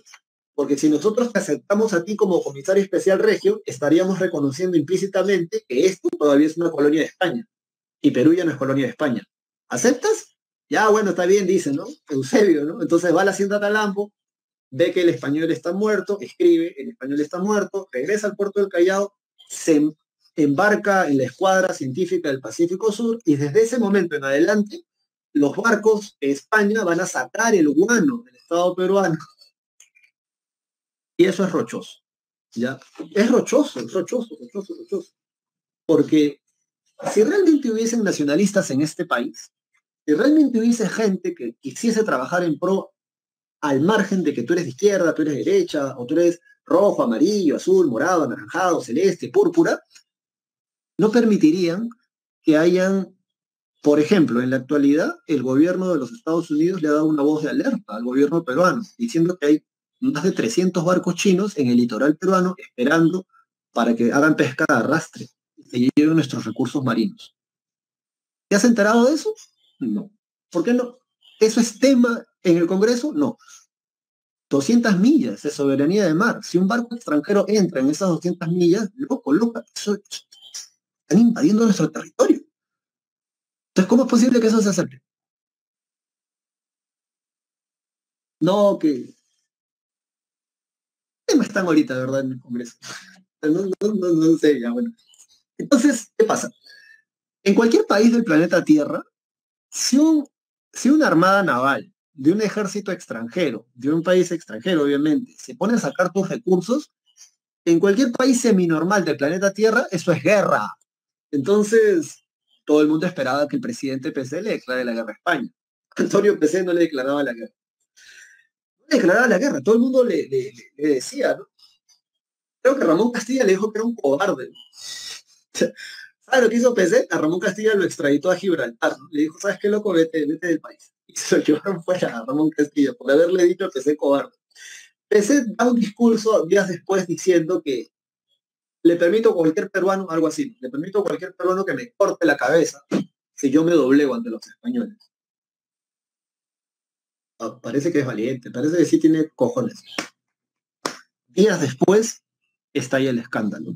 La prensa o se va a descubrir que de manera secreta se firma el Tratado de Banco y Pareja. En este tratado, el Estado peruano le pagó a la escuadra del Pacífico Sur española en efectivo 3 millones de pesos de plata. En efectivo se lo dieron. Cuando eso sale, se produjo un escándalo, porque decían, ¿cómo es posible que a pesar de que ellos están cometiendo una falta, nosotros tengamos que pagarles para que se vayan de nuestro país? ¿Cómo es posible eso, loco? Eso atenta y por eso surge el movimiento de restauración de la honra nacional, liderada por Mariano Ignacio Prados. ¿Ya? Y este tipo, bueno, van a pedir la renuncia de Peset, Peset renuncia y se inicia, ¿no? Lo primero que dice Mariano Ignacio Prado es, Perú le declara la guerra, Perú le declara la guerra a España. Todo el mundo lo aplaudió. Manden los barcos de guerra. Yo me imagino la escena, ¿no? Obviamente gráfica y ficticia. Alguien le debe haber dicho a Mariano Ignacio Prado, ¿no? Señor Prado, disculpe, pero Perú no tiene barcos de guerra. ¿Cómo que no tenemos barcos de guerra? Sí, por eso Antonio Pérez no le declaraba la guerra. Lo que pasa es que ninguno de nuestros barcos le hace batalla al Numancia. El Numancia era el acorazado que habían traído los españoles. Al Numancia. Bueno, entonces manden a construir barcos para la guerra y se van a mandar a construir 2 fragatas. Bueno, se van a mandar a construir la fragata de la Independencia, si no me equivoco.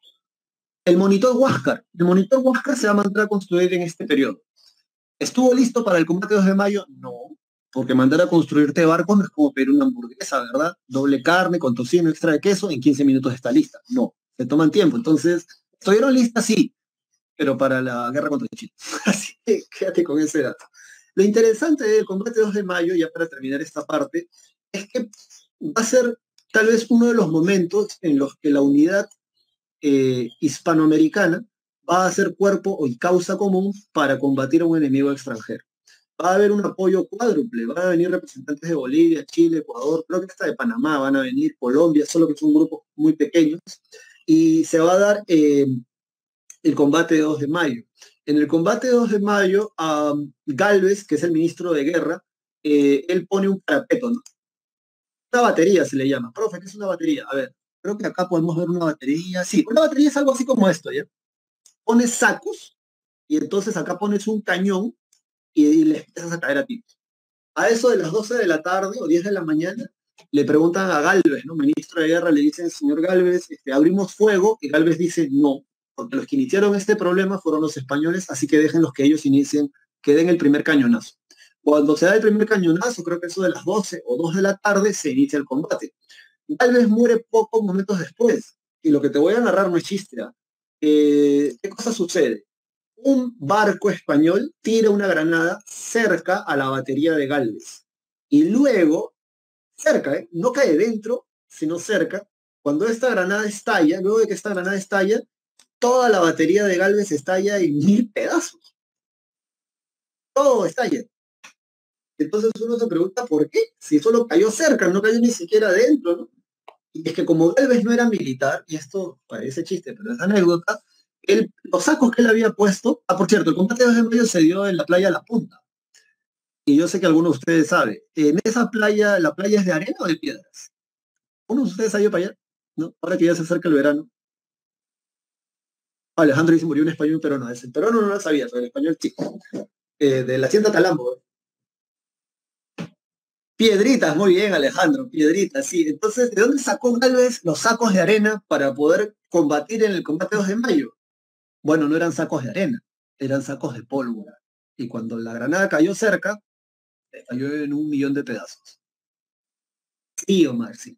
Eso pasa cuando tienes a alguien en un puesto para el cual no es idóneo. Héroe de guerra, héroe de guerra, ¿no? O sea, loco. Y no se murió Galvez solo ahí, ¿ah? Se murieron también gente con él, ¿ah? Héroe, héroe, sí. Eso lo dice Percy Gallo en su libro, ¿ah? Eso lo dice Percy, eso no es que a mí se me ha ocurrido, eso lo dice Percy Gallo en su libro, Historia de la República del Perú. Pero ya bueno, entonces sí. Victoria peruana, victoria peruana, victoria peruana. Consecuencias, subraya, por favor. Consolidación de la independencia, crisis económica, sublevación de Pedro Díaz Canseco y José Balta y la renuncia de Prado. Bueno, otra cosa que podemos mencionar, digamos, porque ya no hay tiempo para mucho más, Leoncio Prado, que es uno de los 4 hijos o 5 hijos de Mariano Ignacio Prado, estuvo presente en el combate 2 de mayo. Tenía 16, 15 años, se escapó de su colegio solamente para ver. Muchos de los vecinos de Lima y Callao en ese entonces donaron objetos de metal para hacer el cañón del pueblo. ¿Cómo, profesor? Sí, el cañón del pueblo. El cañón del pueblo fue un cañón donado al ejército peruano para el combate 2 de mayo, hecho por vecinos de Lima que donaron objetos de hierro, si no me equivoco, para poder fundir un cañón que se ha utilizado en combates de mayo. Nunca disparó una bala o un cañón, un cañonazo. ¿Por qué no disparó nunca un cañonazo? Porque el ejército peruano decía que como había sido hecho de manera artesanal, si eso tenía burbujas de aire dentro de la fundición, producto de la fuerza de poder dinamita con una bala de cañón, eso vibra. Y si tiene burbujas de aire, la vibración hace que eso se quiebre y pueda estallar. Entonces nunca dispara un tiro. Pero si lo quieres ver, el cañón del pueblo está en la actualidad en la fortaleza del Real Felipe. Cuando vayas a sacar tu libreta militar, si vas para la Marina, allá te pagas tu ticket, creo que son 5 soles nada más, puedes recorrer el esto y todo queda chévere y bien bacán. Dicho esto, entonces, vámonos ahora a la página siguiente.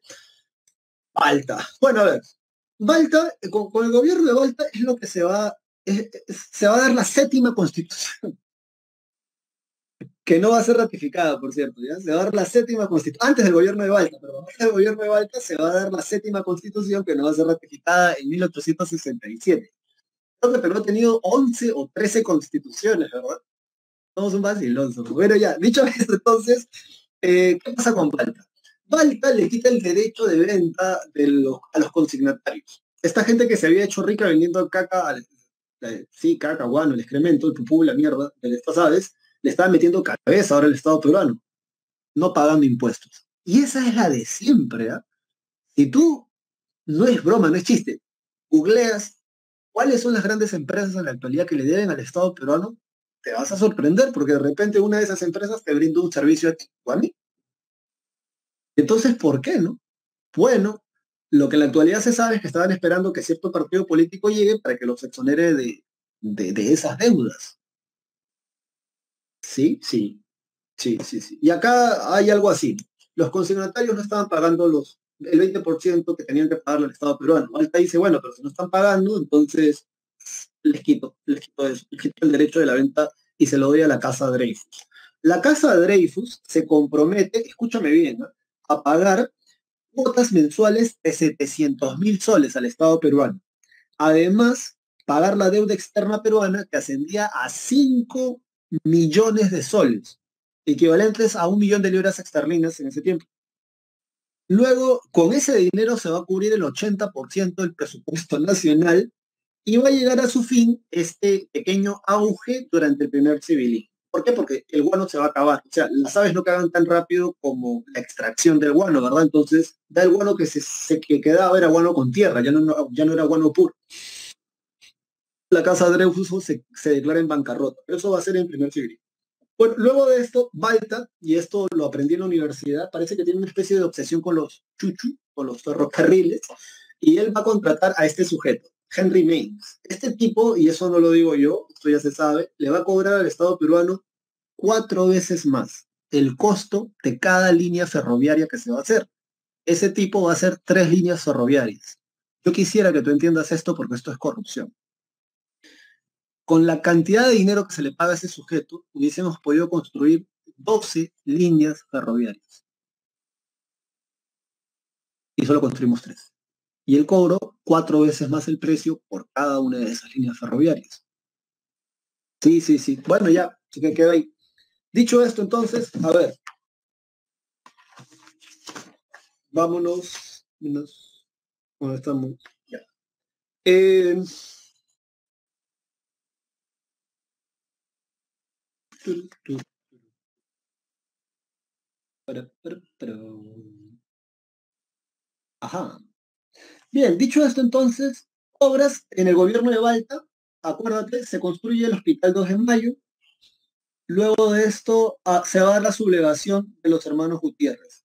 ¿Cómo se llaman los hermanos Gutiérrez? A ver, tenemos a Tomás Gutiérrez, Silvestre Gutiérrez, Marceliano Gutiérrez y Marcelino Gutiérrez. Marcelino, que era el último, él no va a ser condenado. ¿Qué cosa va a suceder?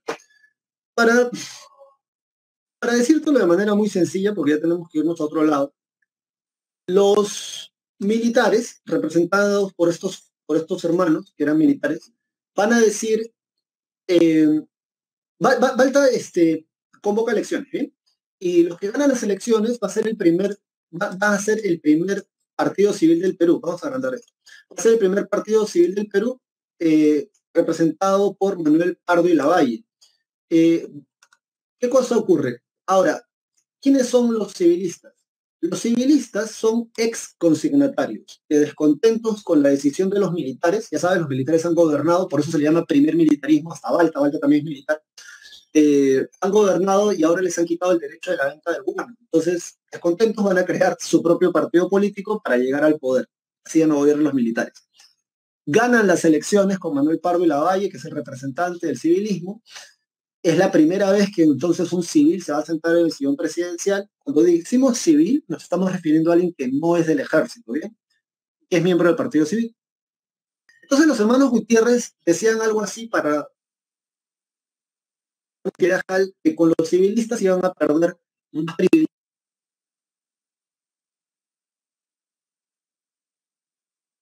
y van a tratar de impedir eso. Entonces van a capturar a Balta y estando él así, lo van a fusilar. Estos hermanos pensaban que los vecinos de Lima los iban a apoyar, pero mentira, lo que hicieron fue lincharlos y los van a colgar de la Catedral de Lima, si no me equivoco. Hay una imagen, de hecho, entonces para por eso. Eh, Al único que no van a colgar es al último de los hermanos, porque no se va a llegar, tiene 17 años y no se llega a demostrar el vínculo directo con el atentado de sus hermanos ante Balta. Ocurre esto entonces y bueno, entra el primer civilismo del Perú. Manuel Pardo y Lavalle, muy importante, hacen varias cosas, así que dale, a ver, dirigido el primer gobierno civil, él crea la Escuela de Ingenieros Agrarios y la Escuela de Ingenieros Civiles y Minas del Perú. Chicos, chicas, ¿cómo se llama en la actualidad la Escuela de Ingenieros Agrarios? Se sublevan para evitar que los civiles lleguen al poder.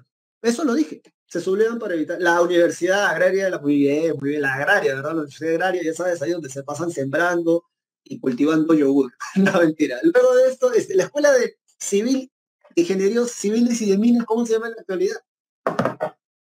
La UNI, ¿no? Sí, muy bien, la Universidad Nacional de Ingeniería, esa gente, ¿no? Que vuela con las matemáticas. Se dice, y a ver, vamos a parar la grabación. Si vamos a volver a iniciar esto. Bueno, dicho esto, se crea la Escuela Normal de Mujeres. Chica, esa tiene que ver contigo. ¿Qué es una escuela normal de mujeres? ¿Hay escuelas para chicas anormales? ¿Qué es una escuela normal de mujeres? Ya, escribe rápido ya porque ya se nos acaba el tiempo. Instituto para ser profesoras de educación primaria o inicial. O instituto para ser profesoras. Eso es una escuela normal de mujeres. Creo que en esta queda en Monterrico o Monterrey, aquí en Lima. Luego dice, se va a dar el censo de 1876. Nos quedamos sin guano. La casa Dreyfus se declara en bancarrota, deja de pagar las amortizaciones y bueno, nos quedamos sin guano y más lecheros se descubre el salitre. No solamente es un fertilizante natural también muy bueno como el guano, sino que además sirve como base para hacer la pólvora. Recuerda que en estos años, 1870 y tantos, el segundo Reich ya se ha creado y se inicia en Europa lo que se conoce como la paz armada o la carrera armamentística. Entonces, sí, sí, sí, le dice reglamentado. ¿Cuál reglamentado? Ya bueno, luego esto dice, firma el Tratado de la Alianza Defensivo Secreto con Bolivia. Mira, de secreto no tenía nada, porque una copia de ese tratado lo tenía el Congreso argentino y otra copia de ese tratado lo tenía el Congreso chileno. Mira, yo entiendo en la actualidad que sea difícil, digamos, guardar secretos, porque ahorita cualquiera, ¿no? Con la tecnología te pones a algo, lo puedes grabar, ¿ya? Pero en esos años, ¿cómo es posible que un tratado secreto, una copia ya lo tenga el ejército chileno, otra copia la tenga el ejército argentino? Pero ya bueno, dicho esto, la casa de Dreyfus deja de pagar las amortizaciones. ¿Qué más hay? ¿Qué más hay? Se funda la escuela, los europeos empiezan a ir a la selva central, Chanchamayo, la Merced, se establece el registro civil en las municipalidades, loco, si ya naces, te tienes que registrar ahí, y ya está. Bueno, luego de esto, vámonos ahora a Mariano Ignacio Prado. Yo sé que Mariano Ignacio Prado está aquí, en el primer militarismo, pero entiende que Mariano Ignacio Prado se vuelve miembro del Partido Civil y como miembro del Partido Civil gana las elecciones. Entonces, él dice estancamiento económico, sí, ya aquí hay una recesión económica bastante fuerte, tiene oposición de Piérola, y Chile invade Antofagasta. El Estado peruano, para evitar una guerra entre Bolivia y Chile, o sea, mira cómo sanazos, somos sanazos, no sanazos, ¿no? Para evitar una guerra entre Bolivia y Chile van a enviar a Antonio José Lavalle, y cuando él llega a Chile, lo que le van a decir los representantes en Santiago, le van a decir, mire, mire, nosotros sabemos que ustedes, o sea, el gobierno peruano, ha firmado un tratado secreto con Bolivia, así que Chile también le declara la guerra a Perú.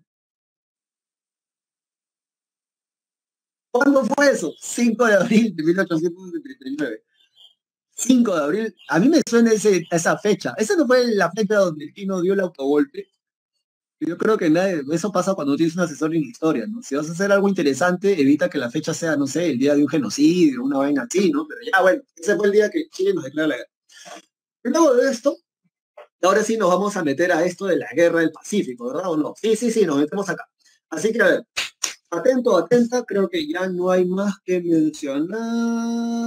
Sí, sí, sí, ya, bueno. Vámonos entonces a la guerra del Pacífico. Quedan creo que 10, 20 minutos de clase, así que vamos a tratar de hacerlo lo más rápido posible. Bien, chicos y chicas. Um, Primero vamos a tener estas lecturas y por eso te digo, mira, con esta lectura yo quisiera que tú entiendas la diferencia de tener una clase política que tiene un plan a futuro para no solamente sus intereses personales, sino también para su propio país. Porque que tú tengas un beneficio personal llegando al Estado, que es lo que casi todo el mundo intenta, o al menos eso es lo que se ve, no significa que tengas que joder a tus connacionales o joder a tu patria. De hecho, hasta puedes conseguir más cosas. Vamos a leer, dice. El banquete en honor a los héroes que sobrevivieron al combate de Iquique. A los postres, don Eduardo Barra tomó la palabra para ofrecerles los banquetes a nombre, ofrecerles el banquete a nombre de los miembros del Club Central. El señor de la Barra estuvo verdaderamente inspirado en su discurso, que fue muy aplaudido. Habló de la gloriosa defensa de la Esmeralda. Dijo que dijo que la provincia de Tarapacá nos corresponde por derecho. Primero, porque la tierra en que murió Prat debe ser chilena. Y segundo, porque chilenos han sido los que, escalando los Andes, Barrete y Combe en mano, han construido las líneas férreas que las cruzan en todas direcciones, que han dado vida a industrias que jamás hubieran sabido explotar los sediciosos hijos del Perú. Bueno, yo te pregunto a ti en la actualidad, tú que tienes tu espíritu nacionalista, ¿qué industrias nacionales tiene nuestro país en la actualidad? Producimos, tenemos oro, plata, hierro, cobre, tierras raras. Con tierras raras se hace fibra óptica. Tenemos empresas que hagan barretas, que hagan combas, que hagan vigas. Las vigas de hierro se hacen aquí en el Perú. No, hasta donde yo sé aquí no tendremos industria siderúrgica. Pero ya bueno. ¿Alguna vez, por cierto, también has escuchado que el Estado peruano durante la Guerra del Pacífico le haya hecho un banquete a nuestros soldados en la Guerra del Pacífico? ¿Alguna vez has leído eso? Que luego de, la perdimos, sí, ya está bien, perdimos la guerra, pero alguna vez los condecoraron, un acto, una vez, no, aquí sí, el gobierno a los soldados le va a hacer un banquete. ¿Qué tenemos nosotros por otro lado? El último viaje de Miguel Grau. Y mucho cuidado porque esto lo va a decir Jorge Basadre. Una carta de Grau a su esposa, que está en Arica el 30 de septiembre de 1879, publicada por los diarios de Lima en 1934, dice del Huáscar que, entre comillas, entre paréntesis, está sumamente sucio. Ramón Rojas y Cañas, en su folleto La Guerra del Pacífico, afirma que el monitor tenía acumulación conchera en sus fondos, por lo cual había perdido el quinto de su velocidad. No obstante, fue enviado a su última y fatal expedición. O sea, para que tú entiendas esto, lo que están diciendo acá es que Miguel Grau ya le había pedido al Estado y al gobierno peruano que le dieran armas, que le pagaran el salario a su tripulación. Porque es bien jodido dar la vida por la patria y que no te paguen, o al menos que no le paguen a tus familiares que están, ¿verdad? Que se quedan en la ciudad, ¿no? No le estaban pagando el salario. Además, los marineros del Huáscar no eran marineros técnicos, sino eran gente que se había enlistado, nada más. No sabían manejar las armas. Y bueno, y sigue, ¿no? El mismo Miguel Grau se encargó en varias ocasiones de no destacar sus proezas, sino de disminuir la trascendencia de ellas, en una actitud, por cierto, muy distinta a la del político ambicioso. En la ya citada misiva confidencial, o sea, una carta privada, a Carlos Elías, 20 días antes del último viaje, hay una postdata que dice: dale memoria a nuestros amigos en hoja redonda. Diles que si los héroes son como yo, declaro que no han existido héroes en el mundo. Eso a mí me parece muy lógico, porque la prensa tiende a ensalzar y a... Bueno, si has leído Harry Potter, el tomo 4 de Harry Potter, El Cáliz de Fuego, Rita Skeeter, ¿no? Stalker, ¿no? Es una periodista que Harry le dice, bueno, sí, conozco a tal persona, y coño, la loca dice, sí, y él sufría por ella, ¿no? Esa es la de los periodistas.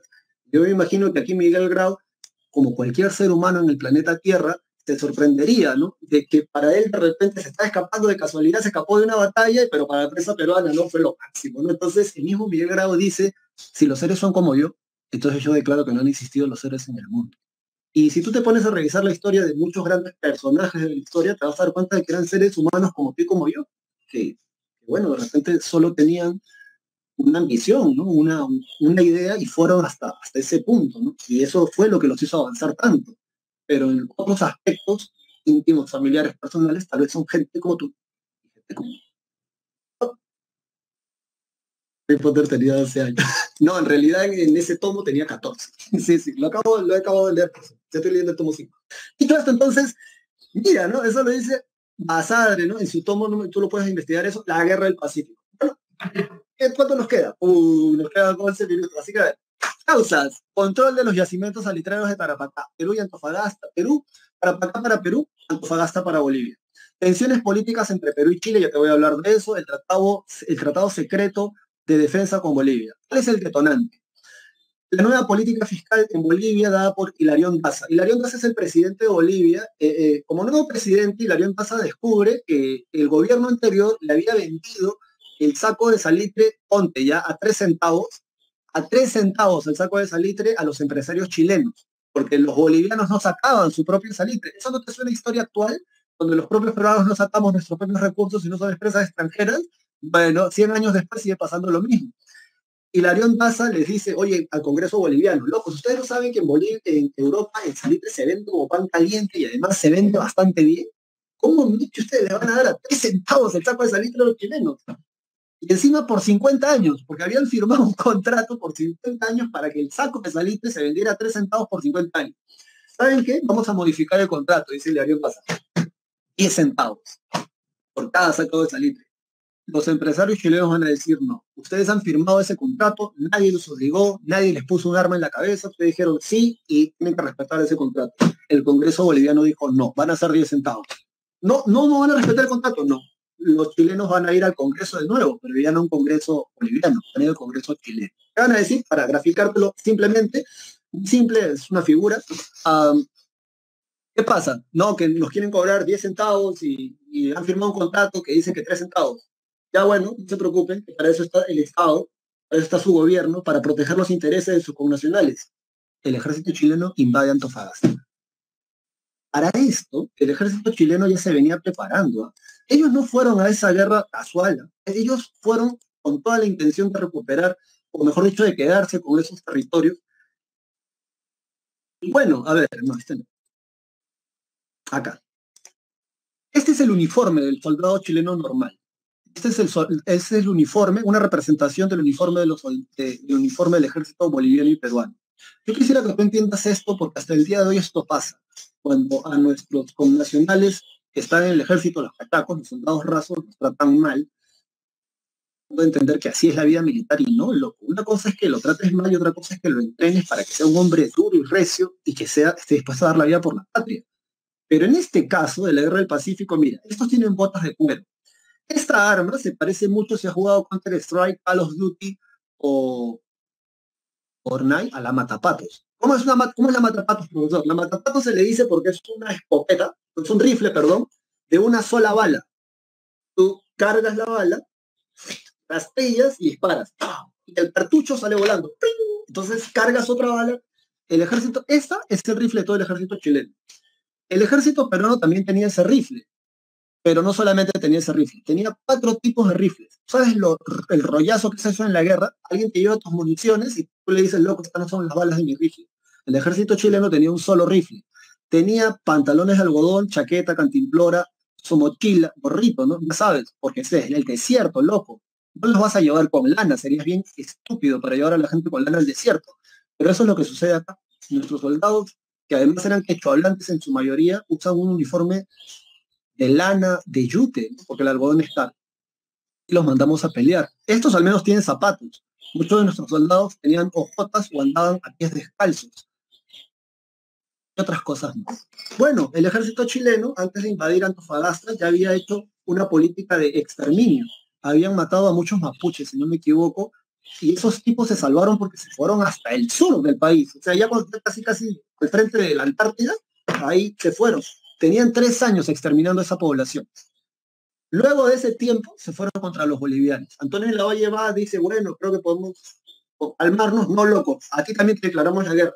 Entonces ya, se inicia este rollazo. Y bueno, dicho esto, entonces, viene esto, ¿no? Ese es el detonante. Ahora, se inicia la campaña marítima. En mayo, el 21 de mayo, se da el combate de Iquique, el Huáscar y la Independencia contra la Covadonga y la Esmeralda. Yo necesito que tú entiendas esto, porque mira, ya casi no hay tiempo para más, pero a ver, la Covadonga y la Esmeralda, sobre todo la Esmeralda, es una corbeta de madera. El Huáscar es de hierro. ¿Qué cosa sucedía? Como dice acá, muere Arturo Prat, la independencia en Calla, perdiéndose definitivamente ya. Y mira acá, por favor. Aquí. El Huáscar es de hierro. La Covadonga, como puedes ver acá, es de madera. Te cuento la historia porque parece chiste, pero es anécdota. El Huáscar mira a la Covadonga que estaba mal parada en el mar, ¿no? Le estaba dando la espalda. No se habían dado cuenta que el Huáscar ya los había tasado. Entonces Miguel Grau dice, aquí los agarramos. Apunten y disparen. Entonces todo el mundo se pone a chambear, ¿no? Pues empiezan ahí, ya, todo listo, sí, ya, ¡fuego! ¿Tú crees que le cayó un tiro? Ninguno le cayó. Cuando leía, decían que ni un solo tiro le cayó, porque los tripulantes del Huáscar en su mayoría no eran marineros técnicos, que no eran gente común y silvestre que se había enlistado para ir por ahí. Y no sabían cómo manejar los cañones. ¿Tú te imaginas a Miguel Grau? ¿O tú te imaginas en esa posición? Bueno, si has jugado Dota, de repente... No, si has jugado LOL, de repente lo entiendes, ¿no? Tú eres el que más mecha, tú eres el que para el gallo, pero tienes a gente que ni siquiera sabes para qué sirve, no sé, el War, ¿no? ¿Qué es el War? No te pregunto, tú estás con gente así. ¿Creerás la impotencia de Miguel Grau? Él dice, bueno, como ni un solo cañón le dio, abran motor a todo vapor, o sea, el motor a toda velocidad. Y el Huáscar va a ir de frente y con la punta de esta parte que está acá, es la quilla, que es de hierro, ¡pah! Se va a atravesar a la Esmeralda, se le da a llevar de encuentro, y luego retroceso, van a retroceder. En ese retroceso parece que Prat cae a la cubierta del Huáscar. Según el informe, desde un megáfono se le dice, baje las armas, está completamente rodeado. Lo que hace Prat es sacar su pistola y caerle a tiros a cuantos vio. Por eso se lo va a fusilar. Luego Miguel Grau le escribe una cartilla. Rescata también a la gente que se quedan ahí. El caballero de los mares por eso recibe ese nombre. Ahora, lo que impresiona es lo siguiente. ¿Cómo es posible que el monitor Huáscar, y para que tú te hagas una idea gráfica, el Huáscar es más o menos de este tamaño, ¿ya? Para que te hagas una idea gráfica. Pero ¿cómo es posible que ese monitor pueda hacerle la mecha, o sea, pueda hacerle el pare a los acorazados? Un acorazado, para que te hagas una idea gráfica, es más o menos de este tamaño. Y por eso el Huáscar se convierte en una leyenda. Porque mientras el Huáscar estuvo en el mar peruano, los dos acorazados de Chile, el Blanco Encalada y el Lord Thomas Cochrane, no van a poder transportar a su ejército, porque los chilenos no son idiotas. Para transportar a su ejército por el segundo desierto más árido del planeta Tierra. Necesitaban transportarlos por mar. Pero mientras el Huáscar estuvo en el mar, se canquea, dice Jennifer. Sí. Que por cierto, ¿qué cosa significa eso? Siempre me lo dicen y nunca lo entiendo. Pero bueno, sí, entonces, ¿ves? Entonces, esas cosas se van a dar así. Continuando con la narración, el gobierno chileno tiene un rochezazo en el mundo porque decían cómo diablos es posible que esa pulga que tenga la armada naval más poderosa del Pacífico Sur, y eso no es mentira, era la armada naval más poderosa del Pacífico Sur, la escuadra chilena. Entonces va a despedir a toda la cúpula militar de ese momento, va a contratar, va a nombrar a nuevos jefes para la campaña militar, y la primera misión de ellos es capturar el Huáscar. Eso se va a dar el 8 de octubre y con eso tiene relación con la lectura anterior, el combate de Andamos. El Huáscar contra el Cochrane y el Blanco Encalada. Miguel Grau pensaba que estos dos acorazados iban detrás de la Unión, y por eso el Huáscar retrocede, o sea, se queda a propósito. No sabía Miguel Grau que en realidad iban por él. Y lo van a rodear y le van a empezar a caer a cañonazos. En uno de esos cañonazos, una granada entra al torreón de mando del Huáscar y Miguel Grau explota. Creo que el parte militar dice que hasta 10 o 7 veces se van a pasar el mando el mando en el Huáscar. Ahora, el Huáscar es un vacilón porque miren, fue hecho en Inglaterra, pero esto que está acá, que es una torreta que gira 360 grados, eso se lo implantamos aquí en el Perú. Ya sabes, lo llevaron a las Malvinas y enchularon el Huáscar. Sí, lo hicieron así. Esa torreta era la única torreta de toda la Armada Naval peruana que tenía un calibre de cañón que le permitía hacerle daño a un acorazado. Ojo, no hundirlo, ¿ya? No hundirlo, no. Se llama acorazado porque tiene un blindaje de 9 pulgadas de espesor. Entonces, pero el cañón de Huáscar era el único que podía como que, al menos, pellizcarle, ¿no? Entonces, sí, y era rápido. ¿Ya? El Huáscar, ¿no? Hay todo. Trofeo de guerra, ¿no? Todavía está. Hay peruanos que van a visitar el Huáscar a Valparaíso, si no me equivoco, todavía está. Y hasta donde tengo entendido, lo tienen mejor cuidado que muchos barcos que están aquí en el Perú. Son de la guerra. Pero bueno, ya, dicho esto entonces, ¿qué más? Ya, se nos acaba la clase, Bueno, ya, ¿qué te puedo decir de esto? Acá vamos a terminar esto. Estoy pasando la encuesta ya, porque si no, sí, yo me voy a olvidar. Y bueno, te robaré unos minutos para poder terminar esto y iniciamos aquí. A ver, entonces, la campaña terrestre. Capturado el Huáscar en noviembre de 1879, la campaña de Tarapacá. Primero hay una victoria chilena en Pisagua y en San Francisco, pero luego hay una victoria en Tarapacá con la participación de Cáceres y Bolognesi. Sin embargo, tuvieron que retirarse de la zona de Arica. ¿Sabes por qué se retiraron? Porque se quedaron sin municiones. O sea, ganamos la batalla de Tarapacá, pero tuvimos que quitarnos el territorio porque ya no teníamos municiones. No estaban preparados para esa guerra. El Perú pierde el control y los ingresos salitreros en ese sentido, y esto sí, Basadre lo va a decir, Mariano Ignacio Prado va a cometer un error, porque él va a viajar al extranjero para agilizar la compra de las armas. Eso va a ser tomado como pretexto por los pierolistas para decir que se llevó la plata del Estado peruano robándose el dinero en plena situación de guerra. Y eso es algo que ha quedado mucho en la mentalidad de la gente. Sí, ya acabamos la clase, ya, tutor o tutora. Mucha gente piensa que realmente este tipo se fue llevándose la plata, pero en realidad ese es un chisme iniciado por los pirolistas para poderles dar el golpe de Estado. Profe, eso lo dice usted. No, eso lo dice Jorge Basadre, pero hay gente que no lo cree. Entonces, bueno, en mayo, Pirola, que no era militar, da un golpe de Estado. ¿En plena guerra, profesor? Sí, en plena guerra. El presidente se quita. En mayo, se da la batalla del Alto de la Alianza. Se llama así porque el general del ejército boliviano, que también comandaba a tropas peruanas, van a perder a manos de Manuel Baquedano y los bolivianos van a renunciar a sus territorios en la costa y se van a ir a pelear entre ellos en plena guerra en Bolivia. Y entonces por eso se llama el Alto de la Alianza, porque Bolivia pierde todo su ejército profesional, la gente que sabe manejar armas, y ya no van a participar más en la guerra. Entonces solamente queda Perú. En junio se da la batalla de Arica, dirigida por el comandante Francisco Bolognesi. Este cuadro, el cuadro del Lepiani, ¿no? El último cartucho. Tengo deberes sagrados que cumplir y los cumpliré hasta quemar el último cartucho.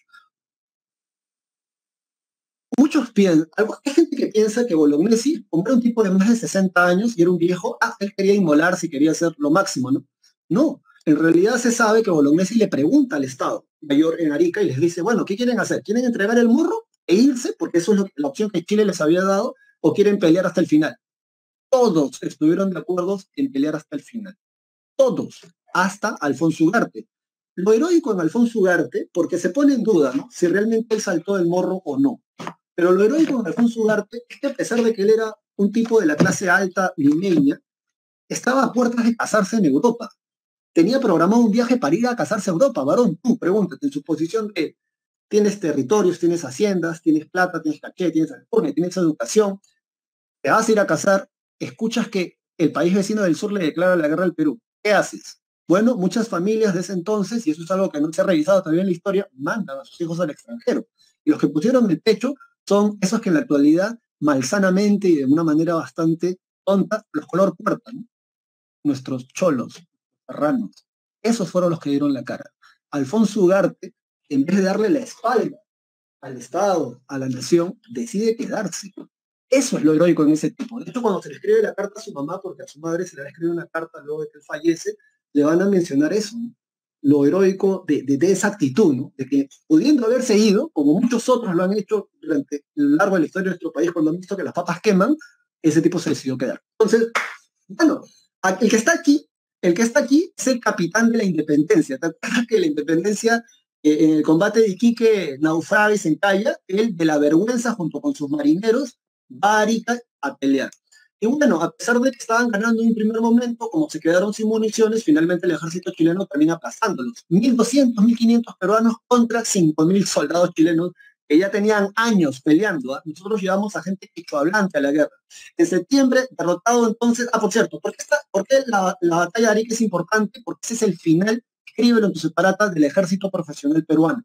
¿Qué significa final del ejército profesional peruano, profesor? O sea, la gente que sabe manejar armas ya ha muerto, ya ha muerto. En septiembre se da la campaña de Lima, hay un fracaso en las negociaciones porque Chile quiere terminar la guerra con entrega territorial. Los políticos en el Perú de ese entonces, y en ese sentido bien, no querían eso. En enero se da la batalla de San Juan, 13 de enero, y el 15 la batalla de Miraflores, donde luego se va a dar el saqueo, desde el 13 de enero ya se da el saqueo a Chorrillos, que era antes el lugar donde vivía la clase alta en Lima, se da la ocupación de Lima. Cuando el ejército chileno está ingresando a Lima, ven un cortejo fúnebre llevando el ataúd de Cáceres, al presbítero maestre. Y tú dirás, coño, profe, pero habían dicho que Cáceres inicia la campaña de la Breña. No, es que Cáceres es como el Tom Cruise en Misión Imposible, porque Cáceres se hace pasar por muerto para escaparse de Lima. Pide que lo metan dentro de un ataúd, que claven en el ataúd y que las mujeres salgan con salmuera, ¿no? Llorando, ¿no? Porque ha muerto este héroe, prócer, ¿no? De la guerra del Pacífico. Y el ejército chileno ve pasar el cortejo fúnebre. Van directamente al Palacio de Gobierno. Durante 4 años la bandera chilena estuvo ondeando en Palacio de Gobierno. Pero Cáceres no estaba muerto. El presbítero maestre escapa y inicia la campaña de la Breña. Entre marzo y noviembre, el gobierno de la Magdalena con García Calderón, los chilenos quieren que él firme la rendición con entrega territorial y eso no va a suceder. ¿Y por qué no sucede? Porque Cáceres estaba en la sierra e inicia la campaña de la Breña. Mientras Cáceres y sus montoneras están hostigando al ejército chileno en la sierra, ¿cuál es el objetivo? Cáceres quiere firmar la rendición, pero sin entrega territorial. Y por eso Cáceres estaba resistiendo, porque Cáceres sabía que no iban a ganar la guerra. Lo que querían era gastar al ejército chileno para que ellos se cansaran y finalmente daran un monto, una indemnización, y ya. Y bueno, Patricio Lynch es el que inicia la ocupación chilena y también las campañas hacia el norte del país, donde van a saquear y van a destruir las haciendas, dañando el aparato productivo nacional. febrero del 82 se da la batalla de Pucará, donde Cáceres vence. En julio, la batalla de Marcabay y Concepción, donde Cáceres también vence. Y es en julio de ese mismo año, del 82, donde Miguel Iglesias, acuérdate de ese nombre, vence en la batalla de San Pablo. Pero en agosto, la gente del norte, Miguel Iglesias es un hacendado de la costa norte, dan el grito de Montán. ¿Qué decía el grito de Montán? Anótalo. Que mientras el ejército chileno se quedara en el Perú, más iban a destruir el aparato productivo nacional y más nos iba a costar reconstruir el país. Entonces hay que firmar la rendición, no importa que entreguemos tierras. Pero como Cáceres estaba ganando batallas, nadie les hizo caso. Hasta que llega julio del año siguiente, del 83. Cáceres es redotado en Huamachuco y producto de eso, Chile reconoce el gobierno regenerador de Miguel Iglesias, habiendo ya acordado el fin de la guerra con cesión territorial. Se firma el Tratado de Ancón, donde se cede a perpetuidad Tarapacá a Chile y por 10 años Tacna y Arica. Consecuencias te las aprendes de memoria. La economía y la infraestructura están dañadas en el país, hay una pérdida de los ingresos salitreros, se fortalecen nuevamente los caudillos militares y esta vez llevan en su segunda versión y se exacerban los conflictos entre propietarios, trabajadores y campesinos. Y bueno, finalmente la lectura de Manuel González Prada, que va a decir, ¿no?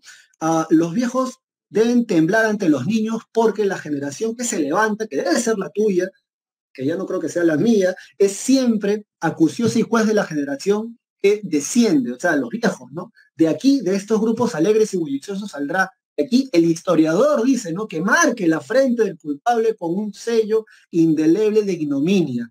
La mano bruta de Chile, la mano brutal de Chile despedazó nuestra carne y destacó nuestros huesos. Sí, eso es verdad, pero los verdaderos vencedores, las armas del enemigo, fueron nuestra propia ignorancia y nuestro espíritu de servidumbre. Y eso va a seguir diciéndolo durante todo el discurso. Chicos, chicas, gracias por tu atención, te doy las claves, discúlpame el tiempo robado, ya nos hemos pasado 7 minutos creo, y nos vemos la próxima semana. Te voy a dar las claves, espérame, no te afanes, espérate, tengo que abrir el archivo. Y nada, conmigo será hasta la próxima oportunidad, ya por ahí tú puedes volver a revisar el material, y bueno, ay, con teléfono no era, abrí un archivo diferente, espérate. Venga su recreo, ¿no? Porque sí, ya terminó oficialmente la clase. Vamos a parar la grabación, de hecho.